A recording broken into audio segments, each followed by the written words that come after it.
ఈరోజు మనతో పాటు లోక్ సంస్థ వ్యవస్థాపకులు డాక్టర్ జయప్రకాష్ నారాయణ గారు ఉన్నారు. అంటే జగన్మోహన్ రెడ్డి గారికి ఒక డౌట్ ఉందండి. 2,70,000 కోట్లు నేను పెంచాను, అబ్బా తాతల ప్రేమ ఏమయ్యిందో అర్థం కావట్లేదు. అంతేగాని డబ్బు పందారం చేయడం కోసం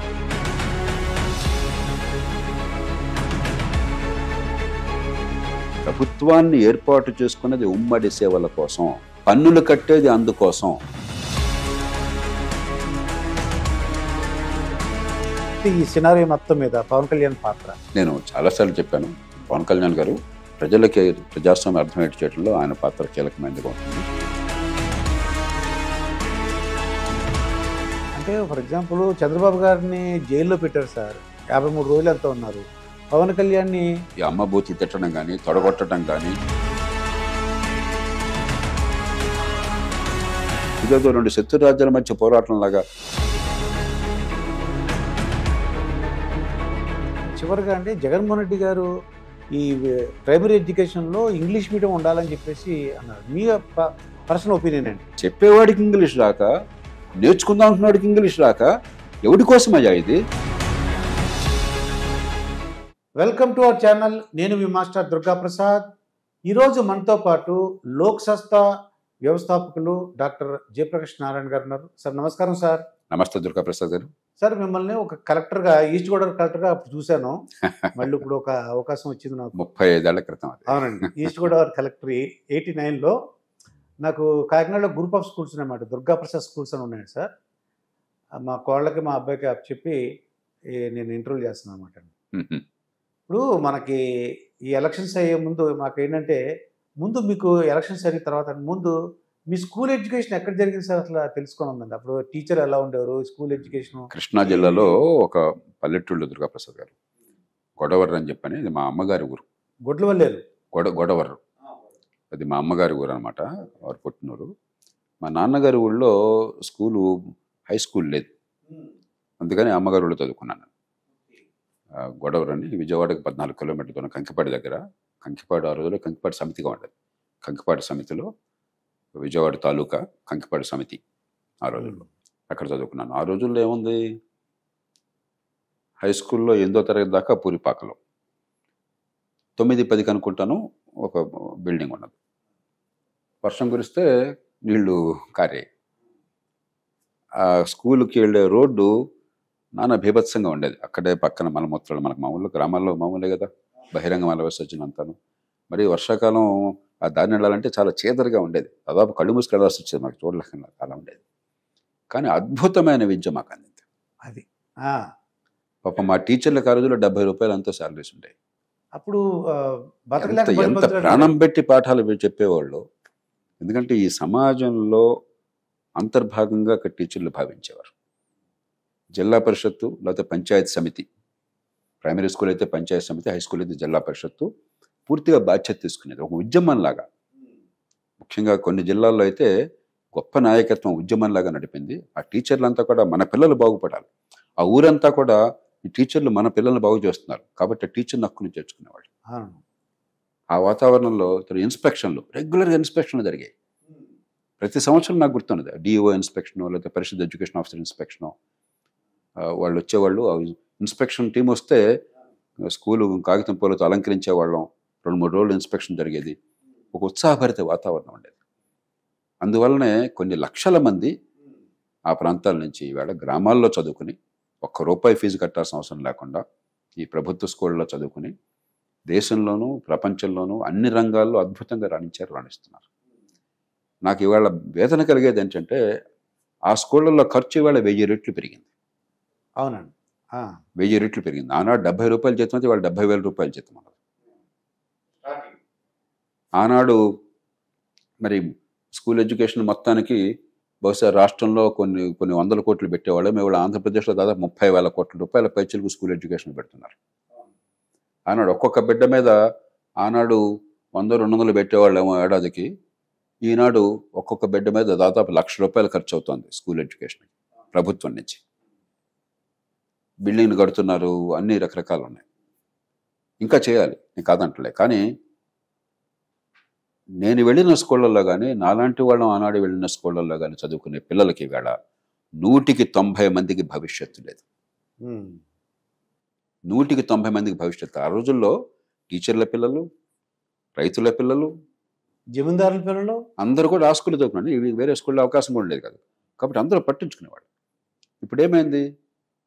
ఎప్పుడైతే ఈ స్కూళ్ళు వివిధ కారణాల వల్ల దీనివల్ల పెద్ద పిల్లలకి భవిష్యత్తు బాగుంటుందన్న భావం కలిగిందో, క్రమక్రమంగా కాస్త గొంతున్న వాళ్ళు, కాస్త తెలిసిన వాళ్ళు ఆ స్కూల్ నుంచి పిల్లల్ని తీసుకుపోయారు. మా పిల్లల్ని నాశనం చేయలేమని చెప్పని.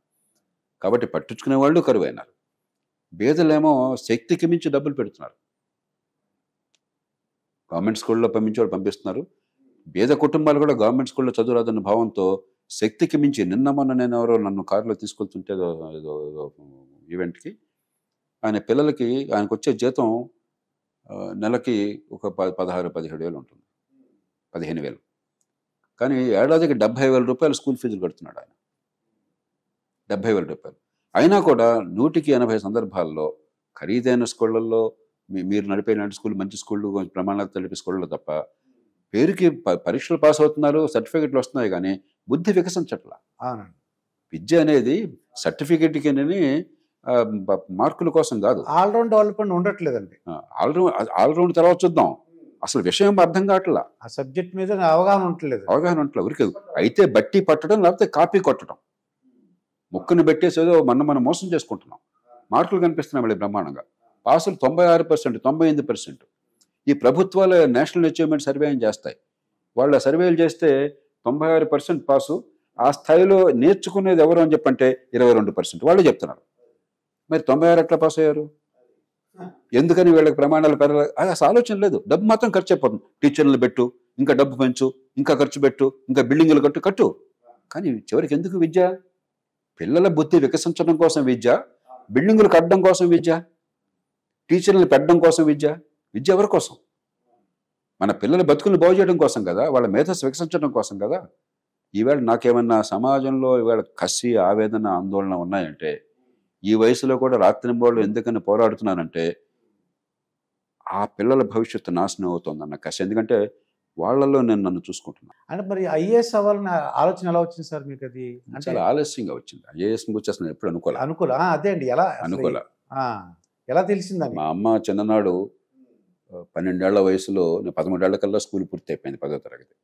12 ఏళ్ల వయసులో నాన్న నువ్వు ఏదన్నా కాగలవు, ఏది జరుగు, ఏది కోరితే అది కాగలవు, అప్పటికే వస్తే నమ్మకం ఉంది. నీకు శక్తి తల్లికి తెలుస్తుంది, తల్లి తెలుస్తుంది. కాబట్టి నువ్వు నాకు ఒక అబ్బాయిని డాక్టర్గా చూడాలని ఉంది.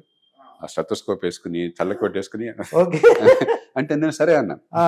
డాక్టర్గా చూడాలని అంతే. 12 ఏళ్ల వయసులో అది ప్రత్యేకంగా నాకు నిజంగా నాకు అభిమానం ఏంటంటే మ్యాథమెటిక్స్, గణితం కానీ ఫిజిక్స్ కానీ నాకు ప్రాణం అప్పటికిప్పటికి కూడా. కానీ నేనేంటంటే ఒకటి అమ్మ కోరింది, అమ్మ కోరిక తీర్చాలి అని డాక్టర్ అయ్యారు. రెండోదేమో గణితమును ఫిజిక్స్ ఎట్లాగో నేను వదిలిపెట్టను అనుకున్నాను. జీవితం అంతా కూడా అభిమానం కాబట్టి ఈ బయాలజీ పెద్ద నేను వదిలేస్తానేమో, అది విధిగా చదవాల్సిన అవసరం లేకపోతే ఆ కారణం నాకు జ్ఞానతృష్టి ఉంది. ఏదున్నా కూడా ఊరికే నేర్చుకోవటం ఆనాటి నుంచి ఈనాటి ఇప్పటికి వచ్చి తగ్గింది. ఆనాడు ఎక్కడ కాగితం ఉంటే, పుస్తకం ఉంటే, ఏదున్నా సరే చదవటం నేర్చుకోవటం ఏది ఉంటే అది ఆ నేర్చుకోవటం ఆగిపోతుందని భయంతో కొంత చేరాను. 13 ఏళ్ల వయసులో మీకేముంటుంది, అప్పుడు బైపీసీ కాదా అని నేను అప్పుడు జరిగింది. సరే ఆ తర్వాత కూడా నేను ఐఐటికి వెళ్ళాలని ప్రయత్నం చేశాను. ఇంటర్మీడియట్ అయిన తర్వాత ఐఐటికి అప్లై చేశాం మేము 8 మందిని. గ్యారంటీగా సెలెక్ట్ అయ్యండి వాళ్ళం. మేము బైపీసీ చేసినా కూడా గణితంలో మాకు ఆ ప్రాబ్లం ఉంది. కానీ మన దేశంలో ఏంటంటే అప్పుడు ఇప్పుడు కూడా రిజిడ్ సిస్టమ్. మీకు ప్రతిభ ఎంత ఉందని వాళ్ళు చూడాల. నువ్వు ఇంటర్మీడియట్లో నువ్వు బైపీసీ తీసుకున్నావు కాబట్టి నువ్వు అర్హుడు కాదు అన్నారు. అంతే. 8 మందిని మా అప్లికేషన్ తిరస్కరించారు. 8 మందిని దర్జాగా ఎంబీబీఎస్కి వెళ్ళాం. అది సెలెక్ట్ అయ్యి ఉంటారు. ఐఐటి కోల్పోయింది మమ్మల్ని, నేను ఫ్రాంక్గా చెప్తున్నాను. కాబట్టి మన విద్యా వ్యవస్థలో ఉన్న లోపాలు. ఎప్పుడు వచ్చిందంటే ఐఏఎస్ అన్న ఆలోచన 1973 నుంచి 72-73 నుంచి ఈ దేశం పట్ల అవగాహన. అప్పటిదాకా ఈ దేశం గురించి ఏం తెలియదు. ఏదో గ్రామంలో పుస్తకాల్లో పాఠాలు చెప్పే దేశము, స్వాతంత్రము, మహాత్మా గాంధీ మాటలు తప్ప ఏమీ తెలియదు. కానీ 72-73, 16-17 ఏళ్ల వయసు వచ్చిన తర్వాత బాగా 72 నుంచి 16 ఏళ్ల వయసు నుంచి కొంచెం గట్టిగా ఆలోచించడం మొదలెట్టాను. ఏం జరుగుతుందని చెప్పాను. పత్రికలు చదవడం కానీ ఉన్న పరిస్థితులు పరిశీలించడం కానీ 73 కల్లా చాలా బలమైనటువంటి భావం ఈ దేశం గురించి చాలా స్పష్టమైన భావాలు 73 నాకు ఆ 73 74 నుంచి ఇప్పటిదాకా నేను మారలా 50 ఏళ్లలో మౌలికంగా నా పంథా కానీ ఇంకోటి కానీ మారలా అప్పుడే అవినీతి వ్యతిరేక ఉద్యమాలు వస్తున్నాయి దేశంలో ఇప్పుడు మనం 75 ఏళ్ళు జరుపుకున్నాం స్వతంత్రానికి అప్పుడు 25 ఏళ్ళు జరుపుకున్నాం 72లో కాబట్టి 25 ఏళ్ళు స్వతంత్రం వచ్చింది కానీ ఈ దేశం ఏమవుతుంది అవినీతి నిరుద్యోగము మరి బేదరికము ఈ మూడు కూడా భయంకరంగా తాండవిస్తున్నాయి మరి స్వతంత్ర ఫలితాలు ఏమిటన్న చర్చ మొదలైంది అవినీతి అప్పటికే విస్తరించారు అంటే ఇప్పుడుతో పోలిస్తే అప్పుడు చాలా తక్కువ కానీ అప్పుడు మేము చాలా ఎక్కువ అనుకున్నాం అవినీతి దాంతో ఉద్యమాలు మొదలైనవి అప్పుడు మన రాజకీయ పార్టీలు పాలనా వ్యవస్థ కనుక నిజమే 25 ఏళ్ళు ఎక్కడ తప్పులు వేసాం ఎక్కడ బాగా చేసాం బాగా చేసిందాన్ని బలపరచినట్లాగా తప్పు చేసిందాన్ని సవరించడం అట్లాగా ఆలోచిస్తే ఇంకో రకంగా ఉండేది అలా కాకుండా దమననీతి ఉపయోగించారు దాంతో ఎమర్జెన్సీ వచ్చింది ఈ తరంలో చాలామందికి ఎమర్జెన్సీ గురించి వినుంటారు కానీ తెలియదు ఎమర్జెన్సీ వల్ల తీవ్రంగా ప్రభావితం అవ్వడం ఒకటి ఎమర్జెన్సీ రాకపోతే నా జీవితం ఇంకో రకంగా ఉండేది నేను ఎంతగా వ్యతిరేకించానంటే నిర్మోహమాటంగా నిర్భయంగా బహిరంగంగా దాన్ని విమర్శిస్తే నేను అనామకుణ్ణి వెనకాల అండలేదు డబ్బులు లేవు ఏదో పేరు ప్రతిష్ట ఉన్న వాళ్ళ పిల్లలం కాదు అందుకని ఏం చేయాలో అర్థం కదా మన దేశంలో మీ కులం ఏంటి మీ మతం ఏంటి నువ్వు ఎవరి కొడుకు ఇది తెలియకపోతే ఏం చేయాలో తెలియదు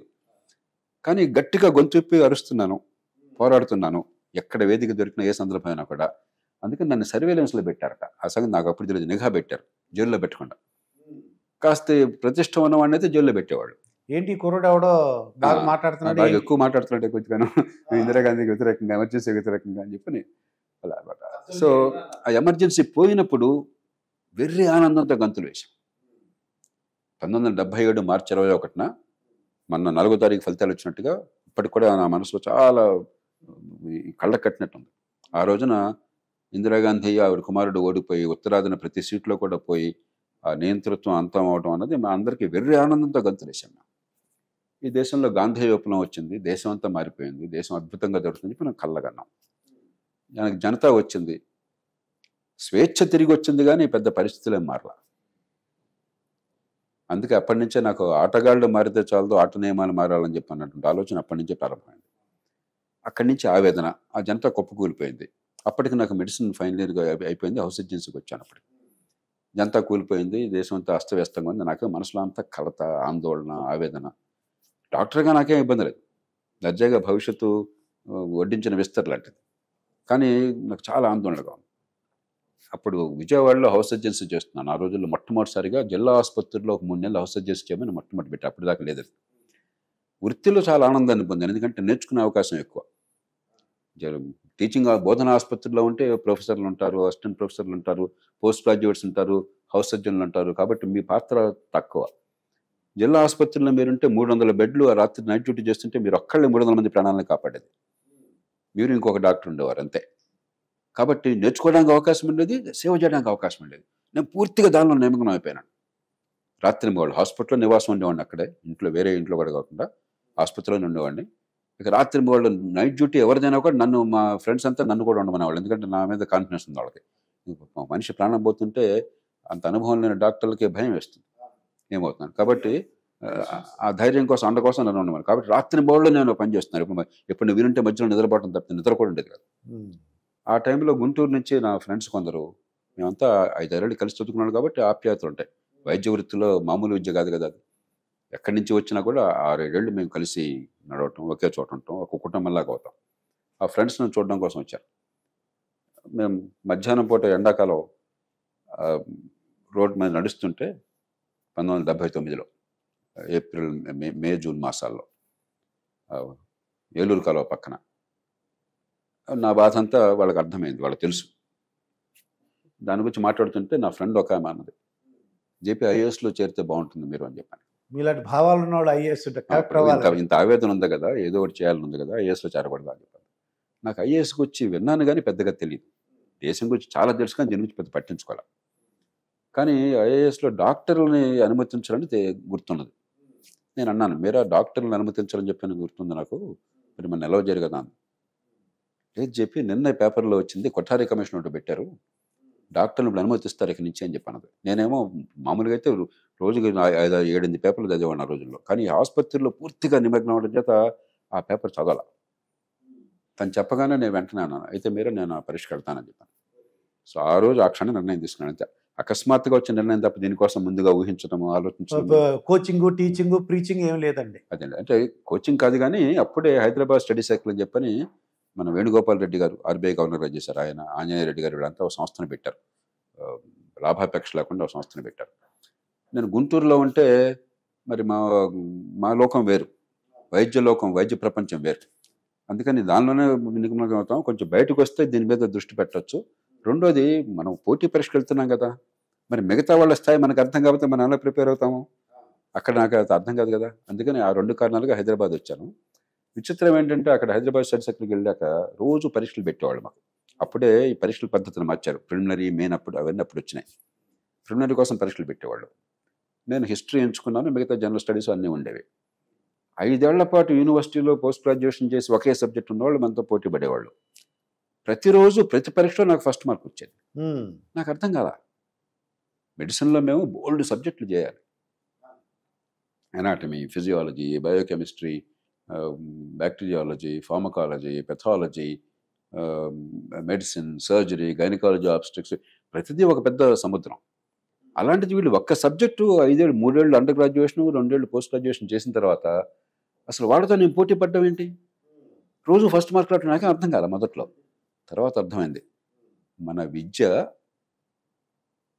మనకేదో ఆ పద్యం ఉన్నది, మేడిపండు చూడ మేలిమయ్యుండు, పొట్టవిచ్చు చూడ పురుగులుండు అని చెప్పాను. మన విద్య చాలా భాగం మేడిపండు లాంటిది, పైకి చూడడానికే తప్ప అంత పురుగులు ఉన్నాయి, ఏమి విద్యలో ప్రమాణాలు లేవని నాకు అప్పుడు మొట్టమొదటి అర్థమైంది. కాలక్రమేణా ఇంకా దిగజారింది కానీ బాగుపడలేదు. అలాగా మీరు ఐఏఎస్ ఒక ఐడియా వచ్చింది, కలెక్టర్ అయ్యారు. మీరు ఇందాక ఒక స్టూడెంట్ మీద 1 lakh వరకు ఖర్చు పెడతా అన్నారండి. అది అంటే ఆంధ్రప్రదేశ్లో గ్రూప్ ఆఫ్ అంటే అసోసియేషన్ ఉందండి. వాడు ప్రపోజల్ నేను విన్నాను అనమాట. ఏమంటారంటే ఒక్కో స్టూడెంట్కి 30,000 ఇవ్వండి, 30,000, 35,000 ఇవ్వండి, మేము చదువు చెప్తాము, వాడికి బుక్స్ కూడా ఇస్తామంటున్నారండి. అంటే 65,000 ఖర్చు వస్తుంది కదా సార్, గవర్నమెంట్కి ఇవ్వచ్చు కదా. దీన్నే అమెరికాలో వౌచర్ సిస్టమ్ అంటారు. Voucher system. ఎందుకు గవర్నమెంట్ రిపబ్లికన్ పార్టీ వారు ఇదే ప్రతిపాదిస్తున్నారు. వౌచర్ లాగా ఇచ్చి తల్లిదండ్రుల ఇష్టం, మనకు కావాల్సింది పిల్లోడి భవిష్యత్తు, పిల్ల భవిష్యత్తు. ప్రభుత్వం ఆ పిల్లల భవిష్యత్తుకి బాధ్యత తీసుకోవాలి, ముఖ్యంగా పేదలు మధ్యతరగతి అయినట్టయితే. కాబట్టి వాళ్ళు నేర్చుకోవాలి. కానీ మనకి నేను కూడా ప్రతిపాదిస్తుంది అదే. కస్తూరంగన్ కమిటీ కూడా నేను ఏదో చెప్పాను, మనం లక్షల రూపాయలు ఖర్చు పెట్టలేం కాబట్టి ఒక పరిమితి పెడతాం. రాష్ట్రం పరిస్థితిని బట్టి 20,000, 30,000, ఇప్పటికి కూడా 25,000, 30,000 బ్రహ్మాండంగా విద్యను అందిస్తున్న స్కూళ్ళు ఉన్నాయి. అన్ని స్కూళ్ళు కాకపోయినా కూడా ప్రైవేట్ స్కూళ్ళు. కాబట్టి ముందు ఆ స్కూల్లో చదువుకుంటున్న పిల్లలకి ప్రమాణాలు బాగున్నాయి నిర్ధారిద్దాం. పనికిరాని స్కూళ్ళు చాలా ఉన్నాయి ప్రైవేట్ స్కూళ్ళు, అన్నీ బాగోలేవు. కాబట్టి నిజంగా బాగున్న స్కూళ్ళే అవుట్కమ్స్, పిల్లల ప్రమాణాలు ఎట్లా ఉన్నాయో పరిశీలించి అలా ఉండేట్టయితే ఆ స్కూళ్ళలో చేర్చుకుంటాం అన్నట్టయితే వాళ్ళ చాయిస్ వాళ్ళు. దానికి ఈ పరిమితి లోపల మనం ఫీ రీయింబర్స్మెంట్ చేసేద్దాం. అది ఫీజు రీయింబర్స్మెంట్ మనకి గవర్నమెంట్ స్కూలా ప్రైవేట్ స్కూల్లో ముఖ్యం కాదు, పిల్లలు మన బాధ్యత. పిల్లల మేధస్సు వికసించిందా లేదా, అది గవర్నమెంట్లోనే జరిగితే సంతోషం, ప్రైవేట్లో జరిగితే సంతోషం, తక్కువ ఖర్చుతో ప్రైవేట్లో జరిగితే మరింత సంతోషం. ఖర్చు తగ్గి ఫలితం వస్తే కానీ జరగాల ముందు. అది జరగకుండా నేను బండగా చెప్తున్నాను. ఇవాళ ఎన్ని సంక్షేమాలు అంటున్నాం, ఎన్ని ఉచితాలు ఇస్తున్నాం, ఎన్ని ఇచ్చినా కూడా 25 ఏళ్ళు జరిగినా కూడా మళ్ళీ పుచ్చుకునే చేయగా. ఇవాళ ఇస్తారు, తింటాం, మళ్ళీ రేపు పడగడిపోయిగా. ఎప్పుడు ఆ పిల్లలు బతికేది, పెరిగేది, ఎప్పుడు ఆ కుటుంబాల కులం నుంచి బయటపడేది, ఎప్పుడు బేదరికం నుంచి బయటపడేది? విద్య నిగూఢ విత్తము. ఎందుకన్నారు అది?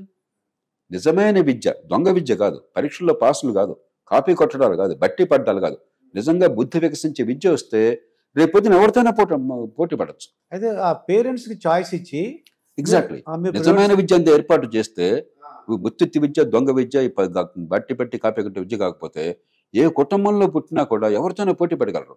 మేమందరం గ్రామాల్లో పెరిగాం, మామూలు కుటుంబాల నుంచి వచ్చాం, మామూలు స్కూళ్ళలో చదువుకున్నాం. ఒక స్థాయి రాగానే ఎప్పుడైతే విద్య పునాదులు గట్టిగా ఉన్నాయో ప్రపంచంలో ఎవరితోనే పోటీ పడే శక్తి వచ్చింది. నాకు జీవితంలో ఏనాడు కూడా రే ఫలానా ఊళ్ళో ఫలానా మామూలు స్కూల్లో చదువుకున్నానే అన్న భావన నాకు కలగల. హార్వర్డ్ యూనివర్సిటీలో నేను చాలాసార్లు వెళ్ళాను, MITకి వెళ్ళాను, అలా అయితే ప్రైవేట్ స్టాన్ఫర్డ్కి వెళ్ళాను. ప్రపంచంలో ఎక్కడైనా సరే అది ప్రైవేట్ గవర్నమెంట్ నాకు అనవసరం. అది పిల్లల బుద్ధి వికాసానికి విద్య మూలం కావాలి. అది లేకుండా కుల వ్యవస్థ పాదు, పేదరికం పాదు, నిజమైన అభివృద్ధి జరగదు. అంటే 35,000కి వీళ్ళు చెప్తారంటే మన ఇవ్వచ్చు, గవర్నమెంట్ ముందుకు రావచ్చు అంటారా? 1,00,000 ఖర్చు పెడుతున్నప్పుడు దానికి కూడా నేను రోడ్ మ్యాప్ తయారు చేశాను. ఇప్పుడు టీచర్లు రిటైర్ అవుతారు. అవునండి. రిటైర్ అయిన తర్వాత ఇవాళ ఇప్పటికే 16-17 మంది పిల్లలకు ఒక టీచర్ ఉన్నారు. 16-17 మందికి ఒక టీచర్ ఉన్నారు. రిటైర్ అయిన తర్వాత ఆ పోస్టులు భర్తీ చేయబోకండి, ఎందుకంటే అవసరం లేదు. పిల్లల జనాభా తగ్గుతోంది. ఆంధ్రప్రదేశ్, తెలంగాణ, కర్ణాటక, తమిళనాడు, కేరళ లాంటి రాష్ట్రాల్లో మనం ఇంకా 50 ఏళ్ల క్రితం ఆలోచిస్తున్నాం. ప్రతి సంవత్సరం పిల్లలు పెరుగుతున్నారు కాదు, మనకి జనాభా తగ్గుతూ వస్తుంది. జనాభా తగ్గల, కానీ పిల్లల జనాభా తగ్గుతుంది. కాలక్రమేణా మొత్తం జనాభా కూడా తగ్గుతుంది. ఎందుకంటే జనాభా రేటు తగ్గిపోయింది. పూర్వంలాగా నలుగురు పిల్లల్ని కంటలా, ఇప్పుడు 10 మంది పిల్లల్ని కంటలా, ఒకళ్ళిద్దరితో ఆపేస్తున్నారు. సహజంగానే పిల్లల సంఖ్య తగ్గుతోంది. కానీ మనం ఇంకా టీచర్ రిక్రూట్మెంట్లు, వాళ్ళ జీతాలు, వాళ్ళ గొడవలు అనుకుంటున్నాం తప్ప పిల్లల బుద్ధి వికాసం, పిల్లలకి విద్య, పిల్లల నైపుణ్యం ఇది మర్చిపోయాం మనం.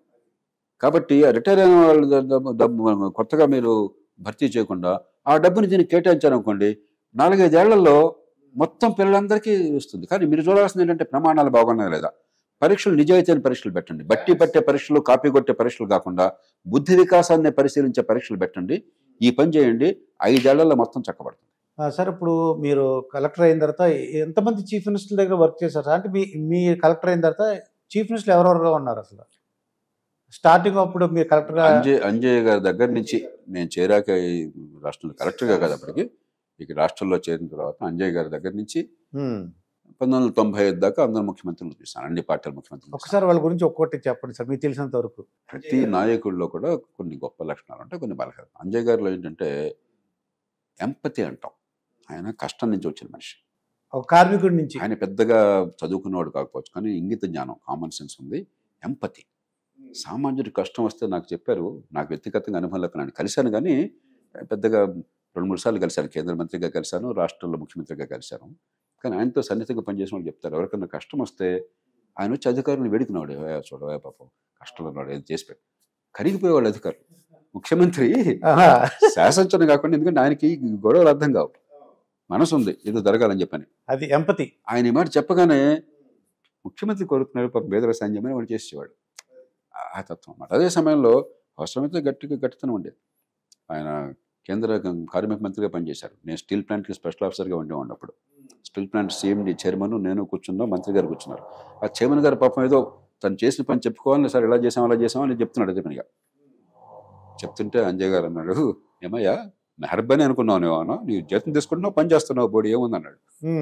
సో అదే మనిషి అవసరమైతే కాఠిన్యం కూడా చూపెట్టే శక్తి ఉందన్నమాట. అంజయ్ గారిలో ఒక అంటే ఎవరన్నా అవతల బాధలో ఉంటే కొద్దిగా అంటే సహాయం చేయమని అడుగుతారు, మనసు కరిగిపోద్ది అనమాట అండి. అవును, ఆర్ద్రత ఉండేది. అంజయ్ గారి తర్వాత అప్పుడు వచ్చింది నాకు గుర్తున్నంత వరకు మన భవన వెంకటరామరెడ్డి గారు. భవన వెంకటరామ గారు ఆయన విద్యాశాఖలో పనిచేసేవారు. ఎక్కువ కాలం లేరు, 6 నెలలు ఉన్నారు. విద్యామంత్రిగా నాకు తెలుసు, నేను కొంచెం పరిచయం ఉంది. కొంచెం సంస్కారి, బాగా చదువుకున్న మనిషి, సంస్కారి, పెద్ద పరిపాలనలో ఎక్కువ కాలం ఉండే అవకాశం అట్లా. తర్వాత విజయభాస్కర్ రెడ్డి గారు, ఆయన 3 నెలలే, కానీ పెద్ద మనిషి. గతంలో జిల్లా పరిషత్ అధ్యక్షులుగా చేశారు, స్వతంత్ర పోరాటంలో పాల్గొంటున్నారు, నిజాయితీకి పేరుందని మనిషి, కొన్ని విలువలకు పేరుందని మనిషి. కానీ పాపం ఆయన ఎలక్షన్లు ఆ హడావిడి, ఆ గందరగోళంలో విజయభాస్కర్ రెడ్డి గారి తర్వాత ఎన్టీ రామారావు గారు వచ్చారు, తెలుగుదేశం పార్టీ వచ్చింది. ఎన్టీ రామారావు గురించి చెప్పక్కర్లేదు, అందరికీ తెలుసు. ఆయన పద్ధతి, ఆయన ఎంత దృఢ సంకల్పం ఉంటుందో అంత మెత్తటి మనస్సు ఉంది. క్రమశిక్షణ, ఆర్థిక క్రమశిక్షణ, పొదుపరితనం, ప్రభుత్వ డబ్బు 1 రూపాయి వృధా కాకూడదు. అదే పేదలకు కావాలంటే ఎన్ని వేల కోట్లైనా సరే చేతికి ముక్కులన్నట్టుగా ఖర్చు పెడతాం, అది ఆయన తీరేది. అదే సమయంలో పక్కన సంక్షేమం, దాంతోపాటు అభివృద్ధి. ఇప్పుడు చాలా పథకాలకు ఆయన రూపకల్పన చేశారు. మీరు తెలుగు గంగ చూసినా, వంశధార 2వ ఫేజ్ చూసినా, లేకపోతే శ్రీరామ్ సాగర్ 2వ దశ చూసినా, ఇతర పథకాలు కానీ, రోడ్లు కానీ, విద్య కానీ, ఆరోగ్యం కానీ. కాబట్టి రెంటిని సమతూకంతో పాటించి ఒక క్రమశిక్షణతో, ఒక జీవితంలో వ్యక్తిగా పేదరికం నుంచి ఏ రకంగా ఆయన పైకి ఎదిగారో, రాష్ట్రంలో కూడా క్రమశిక్షణ, పొదుపరితనము, కష్టపడే తత్వము, ముందు చూపు ఆ రకంగా చేయాలని తప్పపడ్డ మనిషి ఆయన. ఆయన సంగతి మనకు పూర్తిగా తెలుసు.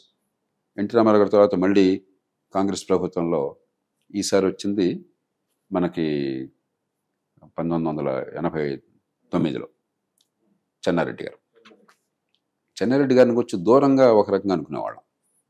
ఎందుకంటే ఎమర్జెన్సీ కాలంలో 78లో ముఖ్యమంత్రిగా అయిన తర్వాత అప్పుడే బాగా పతనం ప్రారంభమైంది, అవినీతి కానీ మిగతావన్నీ కానీ. అలాగే ఆయన చాలా కోపిష్టి, చాలా దురుసుగా ఉంటారు, కరెక్ట్గా ఉంటారు, ఇలాంటివన్నీ నేను వినేవాళ్ళం. కానీ నేను జిల్లా కలెక్టర్గా ఆయన్ని చూసిన తర్వాత తూర్పుగోదావరి జిల్లాలోనే, ఆ జిల్లాలో ఉండగానే, అంతకుముందే నేను పిసిసి అధ్యక్షుడిగా ఆయన చూశాను. ఒక అద్భుతమైనటువంటి మనిషి ఆయన. ఆయనకు ఒక కోణమే జనానికి తెలుసు. చాలా కులానికి, మతానికి, ప్రాంతానికి అతీతంగా చాలా ఉదాత్తంగా ఎదిగేటువంటి వ్యక్తిత్వము, ఆలోచన ఉన్న మనిషి ఆయన. మరి ఆయన వల్లనే చాలామంది తెలియకపోవచ్చు, కృష్ణా గోదావరి డెల్టాల్లో ఈ డ్రైనేజ్ వ్యవస్థను బాగు చేయటం ఆయన కాలంలో జరిగింది. నేను తూర్పుగోదావరి జిల్లా కలెక్టర్గా ఉండగా 1989 జూలై 13వ తేదీ అనుకుంటాను, పెద్ద తుఫాన్ వచ్చి 4.5 లక్షల ఎకరాల భూమి అంతా మునిగిపోయింది. మొట్టమొదటిసారిగా డెల్టాలో మళ్ళీ రెండోసారి పంట వేయించాను నేను. మొదటి పంట తుఫాన్లో పోయినా కూడా మళ్ళీ నాట్లు వేయించాను. దానికోసం చెప్పని దేశం నలుమూలల నుంచి నేను నారుమడి తెప్పించేసి రైతులకి ఇచ్చి, ఇంకేం ఆదగొద్దాయా మీరేం భిక్షకులు కాదు, గవర్నమెంట్ ఏం దానం చేసేది కాదు, ఇది తీసుకుని మీరు పంట వేసేయండి అని చెప్పంటే బ్రహ్మాండంగా వేశారు. బ్రహ్మాండంగా పండింది నా అదృష్టం కొద్ది. ఆ ప్రభుత్వం ఇవి అలాంటి పథకం లేదు. ఎలా ఖర్చు పెట్టారు నాకు మీ ఇష్టమయ్యా, నీ ప్రజలకి ఇది అవసరం చేశాను, మీరు చేసేది చేసుకోండి అన్నాను. చివరికి వాళ్ళే రాటిఫై చేశారు. ఆ తర్వాత నేను కొంచెం గట్టిగా పూనుకుని రైతులందరినీ కూడా ప్రేరేపించి ఆ డ్రైనేజ్కున్న అడ్డంకులు తొలగించాను ఉన్నంతలో. ఎందుకంటే రైతులే పాపం ఇంకో 4 సెంట్లు ఆక్రమించుకుంటే పంట పండించుకోవచ్చు అని డ్రైన్లను ఆక్రమించుకున్నారు. అవన్నీ తీసి కొంత పొడికలు దించాం. అప్పుడు నేను ఒక పథకం తయారు చేశాను. కృష్ణా గోదావరి డెల్టాల్లో డ్రైనేజ్ వ్యవస్థను శాశ్వతంగా మరమ్మతు చేయడం కోసం ఒక పథకం తయారు చేశాను. అప్పటికి ప్రభుత్వం మారింది. కొత్త ముఖ్యమంత్రి గారు వచ్చారు, చెన్నారెడ్డి గారు. నేను చెన్నారెడ్డి గారిని కలిసి మొట్టమొదటి సమావేశంలో, ఆ రోజు మొట్టమొదటి అసెంబ్లీ, నేను ఇదంతా వివరించి చెప్తే ఆయన 2 సార్లు నేను ఇచ్చిన పథకాన్ని ఇలా అని నేను చదువుతాను చెప్పి తప్పకుండా 2-3 సార్లు అన్నారు. నేను నమ్మలా. మన బాధ్యత నిర్వర్తించాం, ధర్మం మనం చేసాం, మరి ఆయనకి టైం ఎక్కడ ఉంటుంది చూద్దాం అనుకున్నాను. ఆయన ఆశాంతం చదివి అన్ని జిల్లాలకి దాన్ని కాపీ చేసి పంపించి, ఏమయ్యా ఆలోచిస్తే ఇలా ఆలోచించాలా దేశం గురించి, దూరదృష్టి అంటే వాళ్ళు నాకు తిట్టం, ఫోన్లు చేసి ఏందా నువ్వు చేస్తే చేసావు, మమ్మల్ని తిట్టించావు. ఎందుకని నాకు తెలియదు స్వామి, నేను ఆయనకి ఇచ్చాను, నా మరో నేను పెట్టుకున్నాను, నా జిల్లా బాగుపడాలి, మన జిల్లాలు బాగుపడి 3-4 జిల్లాల కోసం, ఒక జిల్లా 5 జిల్లాల కోసం. అది తూర్పుగోదావరి, పశ్చిమ గోదావరి, కృష్ణా, గుంటూరు, ప్రకాశం 5 జిల్లాల పనికి వస్తుంది. కాబట్టి నేను ఒక పథకాన్ని ప్రతిపాదించాను. నీ జీతం తీసుకుని నీ పని చూసుకోకుండా ఎందుకు ఎక్స్ట్రా డబ్బులు ఎవరో. సరే, అదైన తర్వాత నేను బదిలీ అయిపోయాను వివిధ కారణాల వల్ల. ఆ వివరాల్లోకి అప్పుడు వస్తాం అవసరం లేదు. ఆయనకి ఇష్టం లేకపోయినా బదిలీ చేయాల్సి వచ్చింది, ఏదో ఒత్తిడి ఉంటుంది ఆయనకి అంట. ఆయన అమెరికాలో ఉండగా ఆయన ప్రపంచ బ్యాంక్ దగ్గరికి వెళ్ళారు, అపాయింట్మెంట్ ఇస్తున్నారు. ఆయనే తర్వాత నాకు స్వయంగా చెప్పారు. తమిళనాడు గవర్నర్గా ఉండగా రాజభవన్లో నన్ను భోజనానికి ఆహ్వానించి మీ ఇద్దరు భోజనం చేస్తుండగా అని చెప్పారు. జయప్రకాష్ అట్లా జరిగింది అని చెప్పారు. జయప్రకాష్ 10 నిమిషాల ముందే వెళ్ళి కూర్చున్నాను నేను అక్కడ వాషింగ్టన్ డీసీలో. నేను వెయిట్ చేస్తాను, టైంకి పిలిచారు లోపలికి. పిలవగానే అక్కడ మొయినుద్దీన్ ఖురేషి అని చెప్పి ఒక ఆయన ఉన్నాడు, world bank senior vice president. ఆయనతో అపాయింట్మెంట్ నాకు. ఆయన వెళ్ళి పరిచయం చేసుకున్నాను. పరిచయం చేసుకోగానే, చెన్నారెడ్డి సార్ నాకు మీరు తెలుసు, నేను 1961లో మీ రాష్ట్రానికి వచ్చాను ఒక మిడిల్ లెవెల్ ఆఫీసర్గా వరల్డ్ బ్యాంకు. మీరు పంచాయతీరాజ్ మంత్రి అప్పుడు మీరు నన్ను జిల్లాలు తిప్పారు, ఆ రోజుల్లో కొన్ని మొక్కలు నాటించారు అని చెప్పాడు. నాకు గుర్తుంది జయప్రకాష్ అది, కానీ ఇప్పుడు ఆయన చాలా పెద్దవాడాడు కదా, అందుకని నేను గుర్తు చేయలేదు. ఆయన గుర్తు చేసిన తర్వాత వెంటనే ఆనందనం చేసుకుని ఉర్దూ బ్రహ్మాండంగా మాట్లాడాడు. ఆయన పాకిస్తాన్ వాడు, మొయినుద్దీన్ ఖురేషి, కాబట్టి అతను ఉర్దూ బాగా మాట్లాడతాడు. ఆయన ప్రసన్నం చేసుకుని ఇది సాధించాడు ఆయన. నేను ఎప్పుడు చెప్తుంటాను కోస్తాంధ్ర ప్రజలకి, ఏమయ్యా చెన్నారెడ్డి గారు తెలంగాణ ఉద్యమ నాయకుడు, ఆ ఉద్యమం ప్రారంభించింది ఆయన. ఇది కోస్తాంధ్ర, ఈ పథకం తెలంగాణకు ఉపయోగం లేదు. చెన్నారెడ్డి గారు రెడ్డి, ఈ 5 జిల్లాల్లో పెద్దగా రెడ్ల ప్రభావం లేదు, కాపులు ఎక్కువ ఉంటారు, కాపులు ఇతర కమ్యూనిటీస్ ఉంటారు. ఆ మొయినుద్దీన్ ఖురేషి పాకిస్తాన్ వాడు, మన దేశస్తుడు కాదు, ఇక్కడ మెజారిటీ మతస్థుడు కాదు. తర్వాత పాకిస్తాన్ ప్రధానమంత్రి అయ్యాడు కొద్ది కాలం. మొయినుద్దీన్ ఖురేషి ఈ సంఘటన జరిగిన తర్వాత ఒక సంవత్సరానికి 2 ఏళ్లకు పాకిస్తాన్ ప్రధానమంత్రి అయ్యాడు, 9 నెలల పాటు. ఇప్పుడు కూడా గూగుల్ చేస్తే ఆయన పేరు చూస్తుంది. ఆయన భారతదేశం వేరే దేశం అనుకోలే, వీళ్ళు కలిసి మనకు చేసి పెట్టారు. ఇంకా కులం ఏమిటి, ప్రాంతం ఏమిటి, మతం ఏమిటి, ఆ మాటకు వస్తే దేశం ఏమిటి? మానవతా హృదయం ఉండాలి కానీ 10 మందికి మంచి జరగాలని కోరుకోరు కానీ ఇప్పుడు నిజమైన ఉదంతం అది. నేను అందుకనే పేర్లతో సహా చెప్తున్నాను. కాబట్టి మనకి మనం ఎంత విభజించుకుంటామో చెన్నారెడ్డి గారి ఉదంతం గొప్ప ఉదాహరణ. ఆయనలో కొన్ని సందర్భాల్లో కలకతనం ఉంటుంది, కానీ అవతల మనిషిలో తెలివితేటలు ఉన్నాయి, సమాజానికి పనికొస్తాడు, నిజాయితీ ఉందనుకుంటే ప్రాణం పెట్టేస్తాడు ఆయన. చెన్నారెడ్డి గారి తత్వం. అయితే 2 సార్లు ఆయన అధికారంలో ఉన్నప్పుడు దురదృష్టం కొద్దీ ఢిల్లీలో వాళ్ళ పార్టీ అధికారం లేదు, బాధ్యత అంతా ఈయన మీద మోపారు, డబ్బులు వసూలు కానీ మిగతా కానీ. రెండోది ఈయన బాగా గట్టి నాయకుడు కాబట్టి ఈయనంటే వాళ్ళకి ఎప్పుడు అభద్రత, భయం. అవకాశం దొరకగానే ఆయన తీసేవాడు. 2 సార్లు తీశారు అట్లాగే. తర్వాత చెన్నారెడ్డి గారు పోయిన తర్వాత 1990లో అనుకుంటాను, మన నెల్లూరు జిల్లా ఆయన జనార్దన్ గారు, నెదురుమల్లి జనార్దన్ రెడ్డి గారు, ఆయన నాకు బాగా ఆప్తుడు. జనార్దన్ రెడ్డి గారు ఏమిటి, 2 గొప్ప విషయాలు ఆయనలో. ఒకటేమో ఆఫీసర్లతో అందరితో చాలా ఆప్యాయంగా ఉండి పనిచేస్తున్నవాడు. చాలా ఆయన అందరితో ఫస్ట్ నేమ్. ఆయన బలవంతం ఏంటంటే చీఫ్ మినిస్టర్ అయ్యి ఉండి కూడా అధికారులతో బాగా చనువు, ప్రేమ, ఆయన సంబంధాలన్నీ అధికారులతో ఉండే చేస్తున్నాడు. రెండోది ఆర్థిక సంస్కరణ ఇంకా రాలా అప్పటికి. ఆయన ఉండగానే మొట్టమొదటిసారి 91లో బడ్జెట్ అది జాతీయ స్థాయిలో ప్రవేశపెట్టారు. అప్పుడు ఎన్నికలు అప్పుడే జరిగింది అనమాట 91లో. కానీ ఈ పాతకాలపు ఈ లైసెన్స్ పర్మిట్ రాజ్యం కాకుండా ఆర్థిక స్వేచ్ఛ ఉండాలా, పోటీ ఉండాలనేది ఇంగిత జ్ఞానంతో నమ్మిన మనిషి.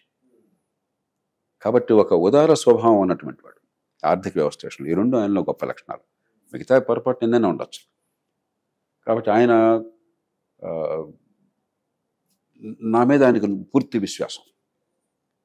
అందుకని చెప్పని నేను అప్పుడు వివిధ కారణాల వల్ల రాజ్భవన్లో ఉన్నాను గవర్నర్ దగ్గర. నాకు ఇష్టం లేకున్నా కూడా పరిస్థితి అట్లా వచ్చినాయి. ఈయన గట్టిగా పట్టుబట్టి నేను కావాలని చెప్పని గవర్నర్తో పోరాటం వేసుకుని నన్ను గవర్నమెంట్కి తెప్పించుకుని, గవర్నర్ గారేమో వెళ్ళడానికి వెళ్ళదు అని అంటే నేను చెప్పాను, ప్రభుత్వం కావాలంటుందండి, నేను ఇక్కడ పనిచేసేది ఏం లేదు, రిటైర్ అయ్యే వాళ్ళకి పనిచేసేది, ఇక్కడ ఏమో పని ఉంది, ప్రజలకు పనిచేసేది అంటే నా వయసులో ఉన్నాను నేను అని నేను గట్టిగా పోరాడాను. నువ్వు కూడా వెళ్తానంటే నేను చేస్తాను, ముఖ్యమంత్రి గారు కావాలన్నాడు, నువ్వు వెళ్తానంటున్నావు, అయితే మంచివాడిని ఒకటి పెడితే నేను ఒప్పుకుంటాను అని, అయితే ఎవరో ఒకటి పెట్టి పంపించి వచ్చాను నేను. సో ఆయన పూర్తిగా నాకు స్వేచ్ఛనిచ్చారు. దానిలో రాజకీయాలు లేవు, కులాలు లేవు, పక్షపాతాలు లేవు. సహకార బ్యాంకు ఎండీగా నియమించారు, 100% స్వేచ్ఛనిచ్చారు, ఇక నీ ఇష్టం. నేదురుమల్లి జనార్దన్ రెడ్డి గారు. కాబట్టి ఆయనలో ఆ తత్వం అన్న కొన్ని సందర్భాల్లో చాలా గట్టిగా పోట్లాడామండి. కానీ ఇప్పుడు కూడా ఆయన అది వ్యక్తిగతంగా అనుకోలేను. ఒక ఇష్యూ కోసం ఈ కుర్రాడు ఈ అధికారి ఫైట్ చేస్తున్నాడు అని చెప్పి ఆ రకంగా ఆలోచించిన మనిషి. జనార్దన్ రెడ్డి గారి తర్వాత మళ్ళీ విజయభాస్కర్ రెడ్డి గారు వచ్చారు. నేను చెప్పాను కదా, గతంలో 3 నెలలే పనిచేశారు, కానీ ఒక స్వతంత్ర పోరాటంలో పోరాడిన మనిషి, కొన్ని విలువలు ఉన్న మనిషి, చాలా అనుభవం ఉన్న మనిషి, పెద్ద మనిషి, రైతు పక్షపాతి. అంచేత ఆయనతో నేను బాగా పనిచేయగలిగాను. కానీ వివిధ కారణాల వల్ల పాపం ఆయనకి ఏంటంటే ఎంత మంచితనం ఉందో అంత అమాయకత్వం కూడా ఉంది. ఎవరో చెవుల్లో నూరు పోసి ఏదో చేసేసరికి కొంతకాలం కొన్ని విషయాల్లో మనస్పర్ధలు వచ్చినాయి. నేను ఆ కారణంగా ఇంకా నా వల్ల సంస్థకి అన్యాయం జరగకూడదని చెప్పి నేనే అక్కడి నుంచి తప్పుకున్నాను. ఆ తర్వాత మళ్ళీ ఎన్టీ రామారావు గారు వచ్చారు. అది నా ఎన్టీ రామారావు గారి తర్వాత మళ్ళీ చంద్రబాబు నాయుడు గారు వచ్చారు. చంద్రబాబు నాయుడు గారి సంగతి మనకు తెలుసు, అభివృద్ధి గట్టిగా ఉండాలని చెప్పిన కోరిక, ఆర్థిక సంస్కరణ విషయంలో గట్టిగా చేసే తత్వం అంటాను. మధ్యలో నేను ముఖ్యమంత్రిగా చూడని మనిషి, నా దృష్టిలో మన తెలుగునాట అతి గొప్ప ముఖ్యమంత్రి జనగా వెంగళరావు గారు. పేరు విన్నాను. నాకు అత్యంత సన్నిహితుడే వెంగళరావు గారికి. నేను చాలా ఆప్తుడిని. వెంగళరావు గారు నన్ను గట్టిగా ప్రోత్సహించి నాతో వాదించి ఎన్టీ రామారావు గారు కార్యదర్శిగా నన్ను కోరారు. నేను ఒప్పుకోలే.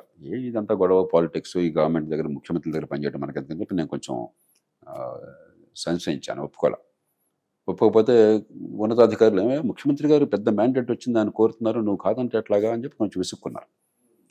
అప్పుడు ఆ రోజున వెంకటరావు గారిని కలిశాను. అప్పుడప్పుడు కలుస్తుండేవాడిని చాలా ఆప్యాయంగాను. కలుస్తుంటే పక్కన ఇంకొకరు చెప్పారు, సీఎం గారు అడుగుతుంటే నేను కాదంటున్నాడండి అని చెప్పంటే ఆయన అప్పుడు నాకు నచ్చ చెప్పారు. జయప్రకాష్ గారు మీకు పెద్ద మ్యాండేట్ వచ్చింది ఆయనకి, ఆయన ఏమీ స్వార్థం కోసం కోరట్లేదు, మీ మీద నమ్మకంతో కోరుతున్నారు, రాష్ట్రాన్ని బాగు చేయాలి మీరు కావాలని చెప్పని. మీరు దాన్ని మీకు అసౌకర్యం ఉంటుందని మీరు వద్దు అని చెప్పంటే మీకు దేశం మీద రాష్ట్రం మీద అభిమానం ఏమన్నట్టు అన్నాడు. నాకు దగ్గర వేరే ఆర్గ్యుమెంట్ లేదు. ఆ కారణంగా ఒప్పుకున్నాను. ఎన్టీ రామారావు కూడా ఆ సంగతి తెలియదు. ఆయన రాజకీయ ప్రత్యర్థి, వేరే పార్టీ, ఆయన అట్లా అనుకోలే, రాష్ట్రహితం అని చెప్పాను. ఇప్పుడు వెంకటరావు గారు చాలా గొప్ప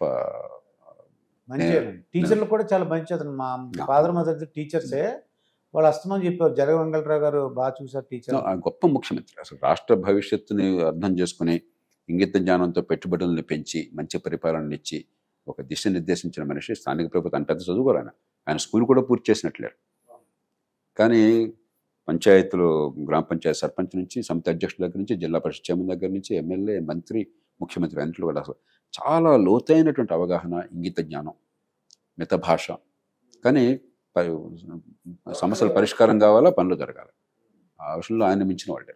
నెక్స్ట్ ఇంకా చంద్రబాబు నాయుడు గారి తర్వాత ఇప్పుడు ఒక అధికారిగా ఎవరి దగ్గర ఉన్నప్పుడు నేను ఎవరి దగ్గర ఉన్నప్పుడు ఎవరు చీఫ్ మినిస్టర్ 96లో బయటకు వచ్చేసాను. అప్పుడు చంద్రబాబు నాయుడు గారు ముఖ్యమంత్రిగా ఉన్నారు. చంద్రబాబు నాయుడు గారు ఆ తర్వాత రాజశేఖర్ గారు మిగతా వాళ్ళు మిత్రులుగా తెలుసు నాకు, ముఖ్యమంత్రులుగా తెలియదు. అంతకుముందు ప్రతిపక్ష నాయకుడిగా, ఎమ్మెల్యేగా, ఎంపీగా సంబంధాలు ఉండేవి. ఆ తర్వాత మిత్రుడిగా, సహచరుడిగా, శాసనసభలోనే ఉన్నాను ముఖ్యమంత్రిగా ఉండగా. తర్వాత ఒక ఉద్యమ నాయకుడిగా, ఆయన ప్రతిపక్ష నాయకుడిగా ఉండగా, ఆయనకి నాకు ఒకేసారి లోయలా రత్న, ఇద్దరం ఒకే కాలేజీ నుంచి వచ్చాం. కాబట్టి లోయలా కాలేజీ అప్పుడు 50 ఏళ్ళు పూర్తి అని అనుకుంటాను.